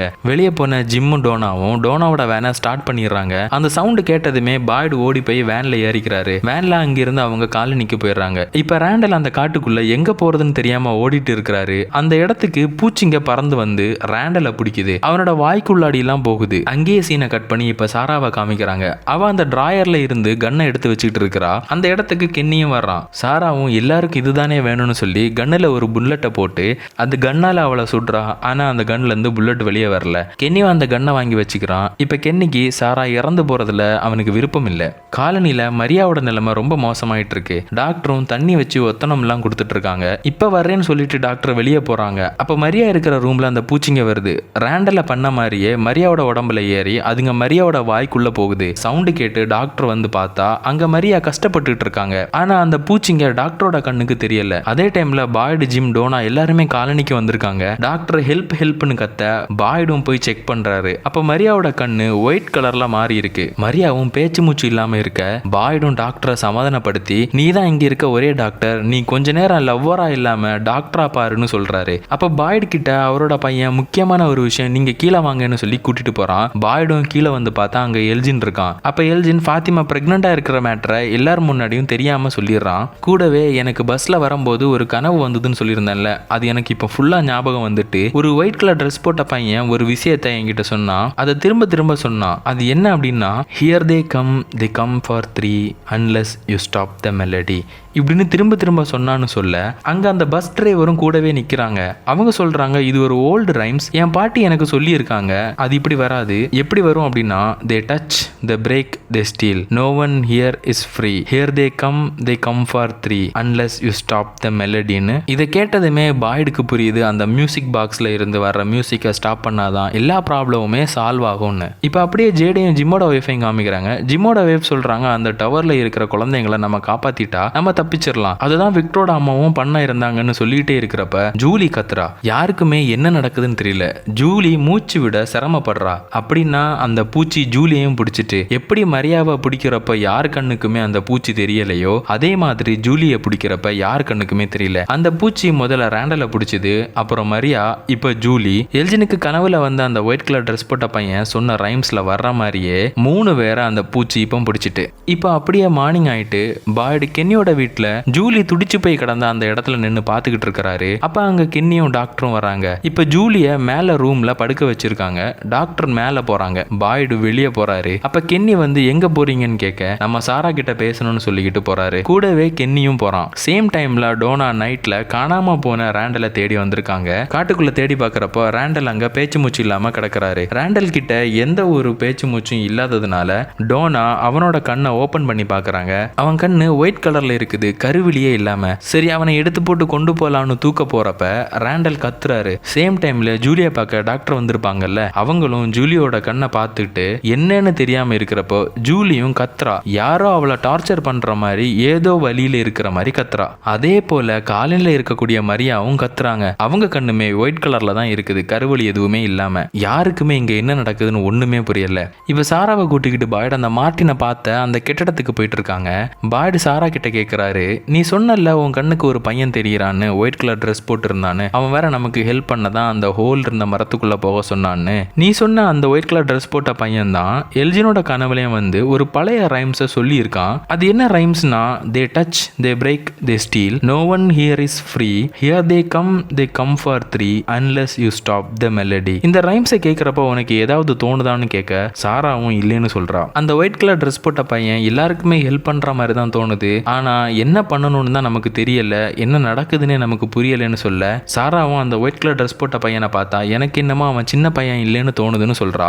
பாய்டும், சாரா இதான் உனக்கு சரியான சான்ஸ், நீ இப்ப மக்களை காப்பாத்தினா எல்லாருமே உன்னை ஏத்துப்பாங்க, நீ ட்ரை பண்ணுன்னு சொல்லி அந்த மார்ட்டின் பார்த்த அந்த இடத்துக்கு கூட்டிட்டு வந்துடுறாரு. பாய்டு சொல்றாரு, இந்த இடம் இப்ப பாக்குறதுக்கு இடிஞ்சு கிடக்கிற மாதிரி இருக்கா, ஆனா நான் வந்தப்போ அது இப்படி இல்ல, இந்த இடத்துல தான் ஒருத்தரை கட்டி போட்டு வச்சிருந்தாங்கன்னு சொல்லிட்டு இருக்கிறப்போ சாராவோட ஃபேஸ் மாறுறத பாய்டு பாக்குறாரு. என்னாச்சுன்னு கேட்க சாராவும் எனக்கு ஒரு மியூசிக் கேக்குதுன்னு சொல்றா. இங்கதான் அந்த மியூசிக் பாக்ஸ் இருக்குதுன்னு சொல்லி ஒரு இடத்த காமிக்கிறா. பாய்டும், சாரா இங்க மியூசிக் பாக்ஸ் எதுவுமே இல்லைன்னு சொல்றாரு. சாராவும் எனக்கு இங்க இருந்து தான் மியூசிக் சவுண்ட் கேக்குதுன்னு சொல்லிட்டு இருக்கிறப்போ அவ பயப்படுறா. அவங்க கத்துறாங்க, எனக்கு கேக்குது, இங்க என்னமோ இருக்குது, அது அவங்கள டார்ச்சர் பண்ணிக்கிட்டு இருக்குதுன்னு சொல்றா. சாராவோட மூக்குல இருந்து பிளட்டும் வருது. சாரா வழியில கத்துறா. அவளுக்கு அந்த வாய்ஸ் கேக்குது, அதுங்க 3 பேருக்காக வந்தது, அதுங்க அவங்கள அங்கேயே வச்சுக்க போகுதுன்னு சொல்றா. கென்னி இதெல்லாம் பார்த்து லைட்டா பயப்படுறான். அப்ப பாய்டு, சரி நம்ம சாராவை இங்க இருந்து கூட்டிட்டு போலான்னு கென்னி கிட்ட சொல்ல சாராவும் தட்டி விடுறா. பாய்டு, அதுங்க உங்களை பார்த்து சிரிக்குது, நீங்க தான் அதுங்களை டவுனுக்கு திரும்ப கொண்டு வந்தீங்க, அதுங்க இப்ப ஃப்ரீ ஆயிட்டுன்னு சொல்லுது, அதுங்க நம்மள அணுவா சித்திரவதை பண்ண ஆசைப்படுதான். கென்னி,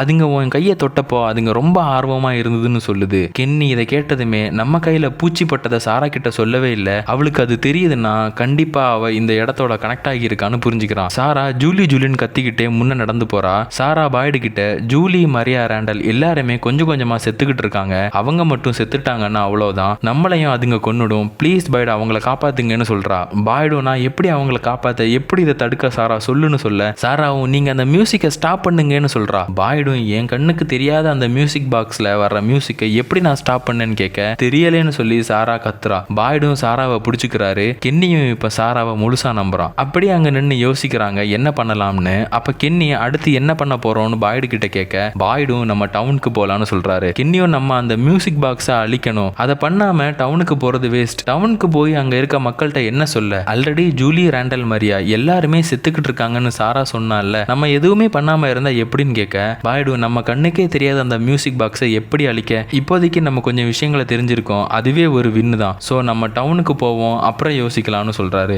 அதே டைம்ல காலையில டோனாவை காமிக்கிறாங்க. அவங்க மக்களை பாக்குறாங்க, எல்லாருமே தூங்காம இருக்கிறதுக்கு என்னென்னமோ பண்ணிக்கிட்டு இருக்காங்க. டோனாவும் ரொம்ப வருத்தப்படுறாங்க, இப்படி எல்லாம் நடக்குதேன்னு. டோனா அங்க இருக்கிற ஒருத்தர் கிட்ட எல்லா கன்ஸையும் ஷெட்ல வச்சு ஷெட்டை லாக் பண்ணிருங்கன்னு சொல்றாங்க. ஏன்னா யாரும் தூங்காம இருக்கிறனால இப்ப இங்க கன்ஸ் எல்லாம் இருக்கிறது சரியில்லைன்னு சொல்றாங்க. அவரும் கன்ஸ் எல்லாம் வச்சு லாக் பண்றதுக்காக போறாரு. காலனியோட வெளியில அந்த ரெஜி இருக்கிறாரு. பாயரோட பையன் ரெஜி கிட்ட வந்து ரெஜியோட லவர் இறந்ததுக்கு அவர்கிட்ட இரங்கல் தெரிவிச்சுக்கிறான். ரெஜியும் அவளை நல்லபடியா பாத்துக்கணும்னு நினைச்சேன், ஆனா இப்படி ஆயிட்டேன்னு சொல்றாரு. பாயரோட பையனும் அது உன் தப்பு இல்ல, சொல்லப்போனா யாரோட தப்புமே இல்லைன்னு சொல்ல ரெஜியும் நக்கலா ஆமா இது யாரோட தப்புமே இல்ல அப்படின்னு ஒரு மாதிரி பாத்துக்கிட்டே போறாரு. அப்ப அங்க ஃபாத்திமா வந்து நம்ம இன்னைக்கே மேரேஜ் பண்ணிக்கலாமா, ஏன்னா நமக்கு எப்ப என்ன நடக்கும்னு தெரியாது, சோ சீக்கிரமா மேரேஜ் பண்ணிக்கலாம்னு சொல்ல பாயரோட பையனும் ஓகேன்னு சொல்றான். டோனா ஒருத்தர் கிட்ட கன்னை எல்லாம் ஷெட்ல வச்சு லாக் பண்ண சொல்லியிருப்பாங்கல்ல, அவரும் எல்லா கன்ஸையும் ஷெட்ல வச்சு லாக் பண்ணிட்டு இருக்கிறப்ப அப்ப அங்க ரெஜி வந்து கன்ஸ் எல்லாம் வச்சுக்கிட்டு இருந்தவரை போட்டு தள்ளிட்டு அங்கிருந்து ஒரு கன்னை ஆட்டையை போட்டுட்டு போறாரு. ரெஜி மனசுல என்ன இருக்குன்னு நமக்கு இன்னுமே தெரியல. இப்ப அப்படியே ஜிம்மோட ஒய்ஃபை காமிக்கிறாங்க. அவங்க ஜிம் கிட்ட பேசிக்கிட்டு இருக்காங்க. விக்டர் கடைசியா அவரோட அம்மாவை பாக்குறப்ப குழந்தைங்க கொஞ்சம் பேர் டவர்ல மாட்டிக்கிட்டு இருக்காங்க, அவங்கள காப்பாத்த போறதா சொல்லியிருக்காங்க. அப்படி அவங்க அந்த குழந்தைங்களை காப்பாத்தினா எல்லாருமே வீட்டுக்கு போயிருக்கலாம்னு அவங்க நம்பி இருந்தாங்க. எனக்கும் அவங்க நினைச்சதை சொன்னது தான் சரின்னு தோணுது. எனக்கு அடிக்கடி ஒரு கனவு வருது, ஒரு டவர்ல நான் ஏறி போடுற மாதிரி. நான் இதை ஜூலிக்காகவாது பண்ணணும்னு சொல்றாங்க. ஜிம்மும் விக்டரோட அம்மா இப்படிதான் போனாங்க, ஆனா திரும்ப வரல. விக்டர் இங்க தனியாவே வளர்ந்தான். உனக்கு ஏதாவது ஆயிட்டுன்னா நாங்க என்ன பண்ணுவோம்னு கேட்க ஜிம்மோட வைஃபும் ப்ளீஸ்னு சொல்றாங்க. ஜிம்மும் ஓகே சொல்லிட்டாரு போல. இப்ப ஜிம்மோட வைஃப் விக்டர் கிட்ட பேசுறாங்க. விக்டர், உங்க அம்மா அந்த டவர்ல இருக்கிற பசங்களை காப்பாத்துறதுக்கு போறேன்னு சொன்னாங்கல்ல, அந்த டவருக்கு போற வழி தெரியுமான்னு கேட்க விக்டரும் டவருக்கு போற வழி எனக்கு தெரியாது, பட் பாட்டில் ட்ரீக்கு போற வழி எனக்கு தெரியும்னு சொல்றான். பாட்டில் ட்ரீக்கு போயிட்டா டவருக்கு போயிடலாம்னு சொல்ல என்ன அங்க கூட்டிட்டு போன்னு ஜிம்மோட வைஃப் சொல்றாங்க. ஜிம்மு அவரோட வைஃபை ஹக் பண்ணி பார்த்து போயிட்டு வான்னு அனுப்பி விடுறாரு. இப்ப ஜேட காமிக்கிறாங்க. அவர் அந்த பார்ல இருக்கிற பாட்டில்ஸ் எல்லாம் உடைச்சு போட்டு என்னமோ பண்ணிக்கிட்டு இருக்கிறாரு. அப்ப அவர் பின்னாடி அந்த பார் டெண்டர் நிக்கிறாரு. பார் டெண்டர் கேக்குறாரு, ஓ இதுதான் நீ என் பார்ல பண்ணிக்கிட்டு இருக்கியான்னு. ஜேடு நார்மலா பேசுறாரு, இல்ல நான் இங்க இருக்கிற கொஸ்டின்ஸுக்கு ஆன்சர் தேடிக்கிட்டு இருக்கேன்னு. அப்புறம் தான் ஜேடு ரியலைஸ் பண்றாரு பார் டெண்டர் இறந்து போயிட்டாரு. சரின்னு பேச்சு கொடுக்கறப்ப பார் டெண்டர், ஆமா ஜிம்மோட வைஃப் காமிச்ச டனல்குள்ள ஏன் நீ இன்னும் போகல, அங்க போனா மேபி உனக்கு ஆன்சர் கிடைக்கலாம்லான்னு சொல்ல ஜேடும் ஆமா அதுவும் கரெக்ட் தான், அதை ட்ரை பண்ணுவோம்னு சொல்லி அந்த டனல்குள்ள போறாரு. உள்ள போகும்போது வந்த வழி மறந்துடக்கூடாதுன்னு ஒரு கயிறையும் வெளியே கட்டிட்டு அந்த கயிறை கூடவே கொண்டு போறாரு. உள்ள போய் எதையோ பார்த்து பயப்படுறாரு. என்னன்னு பார்த்தா அது அந்த டம்மி பொம்மை தான். ஜேட் அதை தொட்டு பாக்குறாரு. உண்மையாவே அது பொம்மை தான். நமக்குமே ஒரு டவுட் இருக்கு. விக்டர் பாக்குறப்போ அது வேற எங்கேயோ இருந்தது, இப்ப ஜேடு பாக்குறப்ப இங்க இருக்குது. ஜேடும் இன்னும் உள்ளாடி டீப்பா போறாரு. அப்ப ஜிம்மோட வைஃப் பார்த்த அந்த கேஜ் மாதிரி இருக்கிற இடத்துக்கு வர்றாரு. மேல லைட் அடிச்சு பாக்குறாரு. அங்க மரத்தோட வேற எல்லாம் ஒண்ணு சேர்ந்து இருக்கு. அப்போ அங்கூயி அங்கூயின்னு குழந்தைங்க கத்துற சவுண்ட் கேக்குது. என்னன்னு அவர் கீழே பார்க்கும்போது குழந்தைங்க ஜேட சுத்தி ஒரு கல்லுல படுத்து கிடக்குறாங்க. அந்த குழந்தைங்க அங்கூயி அங்கூயின்னு திரும்ப திரும்ப மேல பார்த்தபடியே சொல்றாங்க. ஜேடும் என்னதான் மேல இருக்குன்னு பார்த்தா இப்ப ஜேடுக்கு மேல இருந்த மரவேர் அந்த சிம்பிள் போல தெரியுது. திரும்ப கீழே பார்த்தா அந்த குழந்தைகளையும் காணும். இப்ப அப்படியே பயட காமிக்கிறாங்க. அவர் சர்ச்சுக்கு போய் கடவுளை திட்டிட்டு இருக்கிறாரு. உங்களுக்கெல்லாம் விளையாட்டா போச்சா, இங்க எவ்வளவு கஷ்டப்படுறோம்னு தெரியுதா, ஹெல்ப் பண்ணாட்டாலும் புதுசா எதுவும் கொண்டு வராம இருக்கலாம்ல. சர்ச் ஃபாதர் உங்க மேல ரொம்ப நம்பிக்கை வச்சிருந்தாரு. அவர் என்ன நினைச்சாருன்னு தெரியுமா, நீங்க தான் இங்க எல்லாரையும் கொண்டு வந்தது ஏதோ ஒரு காரணத்துக்காக தான், ஆனா எங்களை கஷ்டப்படுத்த மட்டும்தான் நீங்க இங்க கொண்டு வந்திருக்கீங்கன்னு எங்களுக்கு நல்லா தெரியுதுன்னு சொல்றாரு. அப்போ டோனா உள்ள வர்றாங்க. டோனாவும் பாய்டு கஷ்டப்படுறத பாக்குறாங்க. பாய்டு டோனா கிட்ட எல்லாத்தையுமே சொல்றாரு. சர்ச் ஃபாதர் அவர் கண்ணுக்கு தெரிஞ்ச எல்லாமே, கூடவே சாரா சொன்னதையும் சொல்றாரு. ரேண்டல், ஜூலி, மரியா எல்லாருமே கொஞ்சம் கொஞ்சமா இறந்துகிட்டு இருக்காங்க. அவங்க ஒன்ஸ் இறந்துட்டாங்கன்னா அவ்வளவுதான். நம்ம தூங்குற வர வெயிட் பண்ணி அந்த ரெஜியோட ஒய்ஃபுக்கு ஏற்பட்ட மாதிரி நம்மளையும் அது கொடூரமா கொன்னுருன்னு சொல்றாரு. டோனாவும் சரி பாய்டு, உன்னோட பையன் ஃபாத்திமாவை இன்னைக்கே கல்யாணம் பண்ணணும்னு இருக்கான். ஏன்னா நம்ம எவ்வளவு நேரம் இருக்க போறோம்னு தெரியல. நீ சொல்றத பார்த்தா நம்ம சீக்கிரமாவே டயர்டாகி தூங்கிடுவோம். அதுக்கப்புறம் அதுங்க நம்மளை கொன்னுடும் போல. சோ உன் பையன் ஆசைப்பட்ட மாதிரி அவனோட கல்யாணத்தை நடத்தி வைக்கலாம், என் கூட வான்னு கூட்டிட்டு போறாங்க. காலையில வச்சு பாயரோட பையனுக்கு கல்யாணம் நடக்குது. அப்போ பாயரோட பையன் ஃபாத்திமா கிட்ட மானே தேனே பொன்மானே எல்லாம் சொல்றான். கூடவே இருள் சூழ நீயே என் ஒளின்னு சொல்றான். இதை கேட்டதுமே பாய்டு லைட் இன் த டார்க் அப்படின்னு சொல்லிட்டு தான் பையனை வாழ்த்திக்கிட்டு அங்க இருந்து எங்கேயோ போறாரு. பாய்டு எங்க வந்திருக்காருன்னா விக்டரோட ட்ரக்குக்கு தான். அந்த ட்ரக்குக்குள்ள போய் அன்னைக்கு அந்த மார்ட்டினை மீட் பண்ண அந்த இடத்துல இருந்து ஒரு தீப்பந்தத்தை வச்சிருந்த ஸ்டாண்டை எடுத்துட்டு வந்திருப்பாருல்ல, அது அந்த ட்ரக்குக்குள்ள தான் வச்சிருந்திருப்பாரு. அதை எடுத்துக்கிட்டு வெளியே வர்றாரு. அந்த இடத்துக்கு ரெஜி அவர் ஆட்டையப்பட்ட துப்பாக்கியை எடுத்துட்டு வந்து பாய்டு கிட்ட எல்லாத்துக்கும் நீங்க தான் காரணம், பாய்டு நீங்க காட்டுக்குள்ள போன அப்புறத்துல இருந்து தான் இந்த மாதிரி நடக்குதுன்னு சொல்லி பாய்ட சுட அந்த புல்லட்ஸ் பாய்டோட கையிலேயே படுது. பாய்டும் திரும்ப சுட அந்த ரெஜி அங்கேயே செத்துறான். பாய்டும் அந்த தீப்பந்த ஸ்டாண்டை எடுத்துட்டு அந்த மார்ட்டினை பார்த்த இடத்துக்கு போறாரு. அங்க போனதுமே அந்த ஸ்டாண்ட்ல தீய பத்த வைக்கிறாரு. இப்ப இடிஞ்சு கிடந்த அந்த இடம் நார்மலா இருக்கு. உள்ளாடி பார்த்தா ரேண்டல், மரியா, ஜூலி எல்லாருமே அந்த செயின்ல கட்டப்பட்டிருக்காங்க. பாய்டு ஜூலியை எழுப்ப ட்ரை பண்றாரு. ஆனா எந்த ரெஸ்பான்ஸும் இல்லாததுனால அந்த மியூசிக் பாக்ஸ் இருக்கிற இடத்துக்கு போய் அதை உடைக்கலான்னு ட்ரை பண்றாரு. அப்ப பாய்டோட கண்ணுக்கு பாய்டோட ஒய்ஃப் தெரியுறாங்க. அவங்க என்ன சொல்றாங்கன்னா, அந்த மியூசிக் பாக்ஸை உடைக்கிறனால எதுவும் மாற போறது இல்ல பாய்டு, நீ நினைக்கிற உங்களோட பயத்தை தான் இந்த காடு சாப்பாடா எடுத்துக்குதுன்னு, ஆனா அது இல்ல, உன்னோட நம்பிக்கையை தான் இந்த காடு அதுக்கு தேவையான சாப்பாடா எடுத்துக்குது. இப்படி அவங்க பேசிட்டு இருக்கிறப்பவே ஜூலி, ரேண்டல், மரியா வழியில கத்துறாங்க. பாய்டும் கொஞ்சம் யோசிச்சுட்டு அந்த மியூசிக் பாக்ஸை அந்த தீ ஸ்டாண்டை வச்சு எரிச்சு உடைச்சு போட்டுறாரு. இப்ப ஜூலி, மரியா, ரேண்டல் எல்லாருமே அந்த பூச்சியோட பிடியில இருந்து ரிலீஸ் ஆகுறாங்க. எல்லாருமே இப்ப கண்ணு முடிச்சிடுறாங்க. அவங்க நார்மலும் ஆயிடுறாங்க. அந்த தீ பந்தம் வச்சிருந்த ஸ்டாண்ட்ல இருந்து தீ ஆஃப் ஆனதுமே அந்த கட்டடம் இப்ப திரும்ப இடிஞ்ச மாதிரியே இருக்குது. பாய்டும் அந்த காட்டை பார்த்து உங்களால என்ன ஒண்ணுமே பண்ண முடியாதுடான்னு திரும்ப திரும்ப கத்துறாரு. அப்ப அங்க ஒரு டாக் நிக்குது. பாய்டா அது கொஞ்ச நேரமா பார்த்துட்டு அதுக்கப்புறம் அங்க இருந்து ஓடி போயிருது. இந்த டாக அடிக்கடி காமிக்கிறாங்க. இந்த டாகுக்கு பின்னாடி என்ன ஸ்டோரி இருக்கோ. இப்ப அப்படியே ஜூலிய காமிக்கிறாங்க. அவ இப்ப ஓகே ஆயிட்டா. ஜிம் கிட்ட அம்மா எங்கேன்னு கேட்க அப்படியே விக்டரையும் ஜிம்மோட ஒய்ஃபையும் இப்ப காமிக்கிறாங்க. விக்டர் ஜிம்மோட ஒய்ஃபை கூட்டிக்கிட்டு இப்ப அந்த பாட்டில் ட்ரீ ட்ரீ இருக்கிற இடத்துக்கு வந்திருக்காரு. அப்ப ஜிம்மோட வைஃப் விக்டர் கிட்ட உன் அம்மா எப்படி அந்த குழந்தைங்களை காப்பாத்தணும்னு சொன்னாங்களான்னு கேட்க விக்டரும் இல்லைன்னு சொல்றாரு. விக்டர் ஒரு இடத்துல ஸ்டாப் ஆகி நின்று பாக்குறாரு. இங்கதான் அந்த பாட்டில் ட்ரீ இருந்தது, அதை இப்ப காணோம்னு சொல்லி கொஞ்சம் டென்ஷன் ஆகுறாரு. அப்ப அங்க பாட்டில் ஒன்னோட ஒன்னு மோதுற சவுண்ட் கேக்குது. உடனே அங்க போறாங்க. அங்கதான் அந்த பாட்டில் ட்ரீ இருக்குது. அந்த பாட்டில் ட்ரீ கிட்ட வந்ததுமே விக்டர் சொல்றாரு, இங்கதான் என் அம்மா இறந்து போய் கிடந்தாங்க. அவங்க அந்த பாட்டில் ட்ரீக்குள்ள போக ட்ரை பண்ணி இருந்தாங்க, பட் முடியல. இங்கதான் அவங்க இறந்து கிடந்தாங்க. கடைசியா அவங்கள பார்த்ததும் இங்கதான் சொல்ல ஜிம்மோட வைஃபும் புரியல விக்டர், பாட்டில் ட்ரீ உள்ள போனா என்ன ஆகும்னு கேட்க விக்டரும் இங்க இருக்கிற ட்ரீல சில ட்ரீ உள்ளாடி நம்ம போனா எங்கேயாச்சும் நம்மளை கொண்டு போய் விடும். ஆனா அம்மா சொல்லுவாங்க இந்த ஒரு ட்ரீ மட்டும் அவங்கள அந்த டவருக்கு கொண்டு போய் விடும்னு. விக்டர் ஜிம்மோட வைஃப் கிட்ட அவரோட லஞ்ச் பாக்ஸை கொடுத்து இதுல கொஞ்சம் ஸ்நாக்ஸ் இருக்குது, பத்திரமா போயிட்டு வாங்கன்னு சொல்லி அந்த மரத்துக்குள்ள அவங்கள அனுப்பி விடுறான். ஜிம்மோட வைஃப் அந்த மரத்துக்குள்ள போனதுமே வெளியே வர்றது அந்த டவர் கிட்ட தான். அவங்க அந்த டவர் கிட்ட வந்ததுமே அந்த டவருக்குள்ள போறாங்க. அவங்க கனவுல வந்த மாதிரியே இப்ப அவங்க டவருக்குள்ள நடந்து போயிட்டு இருக்காங்க. இப்ப அவங்க டவரோட மேல வந்துட்டாங்க. அங்க இருந்து பார்த்தா அந்த இடம் முழுக்க தெரியுது. அப்ப அந்த ஒயிட் கலர் ட்ரெஸ் போட்ட பையன் ஜிம்மோட வைஃப் பின்னாடி வந்து என்ன மன்னிச்சிருங்க, இது தவிர வேற வழி இல்லைன்னு சொல்லி ஜிம்மோட வைஃபை அந்த டவர்ல இருந்து தள்ளி விட்டுறான். அவ்வளவுதான், ஜிம்மோட வைஃப் இறந்துட்டாங்களான்னு பார்த்தா இப்ப ஜிம்மோட வைஃப் ஒரு ஹாஸ்பிட்டல்ல முழிக்கிறாங்க. பக்கத்துல ஒரு நர்ஸ் இருக்கிறாரு. ஜிம்மோட வைஃப் கண்ணு முழிச்சதுமே கொஞ்சம் வெயிட் பண்ணுங்க மேம், நான் டாக்டரை கூட்டிட்டு வரேன்னு சொல்லி அந்த நர்ஸ் போயிடறாரு. டாக்டரும் வர்றாங்க. ஜிம்மோட வைஃபும் நான் எங்க இருக்கேன்னு கேட்க டாக்டரும் நீங்க இப்ப செயின்ட் ஆண்டனி ஹாஸ்பிட்டல்ல இருக்கீங்க. 3 நாள் முன்னாடி காட்டுக்குள்ள ட்ரக்கிங் போனவங்க அவங்க போன வழியில ஒரு ஓரமா நீங்க விழுந்து கிடந்ததாகவும் பேச்சு மூச்சு எதுவும் இல்லாதனால இங்க கொண்டு வந்து உங்களை அட்மிட் பண்ணிட்டாங்க. உங்களுக்கு ஏதாவது ஞாபகம் இருக்கான்னு கேட்க இல்லைன்னு சொல்றாங்க. ஜிம்மோட வைஃபும் விண்டோவை ஓபன் பண்ணி பார்த்தா அவங்க இப்போ அந்த டவுன்ல இல்ல. இப்போ அவங்க உண்மையாவே ஊருக்கு வந்திருக்காங்க. அந்த டவுன்ல இருந்து இப்போ அவங்க வெளியே வந்துட்டாங்க. இங்கேயே இந்த சீசன் 2 முடியுது. வெயிட் என்னடா மண்டக்காயுதுன்னு நீங்க சொல்றது புரியுது. ஜிம்மோட வைஃப் முன்னாடி சொன்ன மாதிரி அவங்களுக்கு ஒரு ஆக்சிடென்ட் நடந்த அப்புறம் கோமால இருந்து இது எல்லாமே அவங்க கோமால பார்த்த விஷயமா? சரி, ஒரு பேச்சுக்கு அப்படிதான் வச்சுக்கிட்டா ஜிம்மும் அவரோட பசங்களும் இப்ப எங்க இருக்காங்க? மேபி அது எல்லாமே உண்மையா இருந்து ஜிம்மோட வைஃப் அந்த டவர்ல இருந்து கீழே விழுந்தாங்கல்ல, அப்ப கண்டிப்பா செத்து போயிருப்பாங்க. கரெக்டா? அப்ப அந்த டவுன்ல வச்சு சாகுறவங்க எல்லாருமே உண்மையாவே அந்த டவுனை விட்டு வெளியே வந்துருவாங்களா என்ன? இந்த மாதிரி நமக்குள்ள நிறைய கொஸ்டின்ஸ் இருக்கும். இந்த எல்லா மர்மங்களையும் அடுத்த சீசன் 3ல சொல்லியிருக்காங்க. சீசன் 3 இப்போ தான் ரிலீஸ் ஆகி போயிட்டு இருக்குது. சீசன் 3ல இந்த ஊரை பத்தின உள்ள எல்லா கொஸ்டின்களுக்கும் ஆன்சர் சொல்லியிருக்கிறதா சொல்லியிருக்காங்க. அதுல இப்போ வரைக்கும் 6 எபிசோட்ஸ் இறங்கியிருக்கு. கூடிய சீக்கிரம் அந்த 6 எபிசோட்ஸையும் நம்ம கவர் பண்ணிடலாம். இந்த ஃப்ரம் சீரியஸ்ல உங்களுக்கு ஏதாவது கெஸ் பண்ண முடியுதுன்னா கமெண்ட்ல சொல்லுங்க.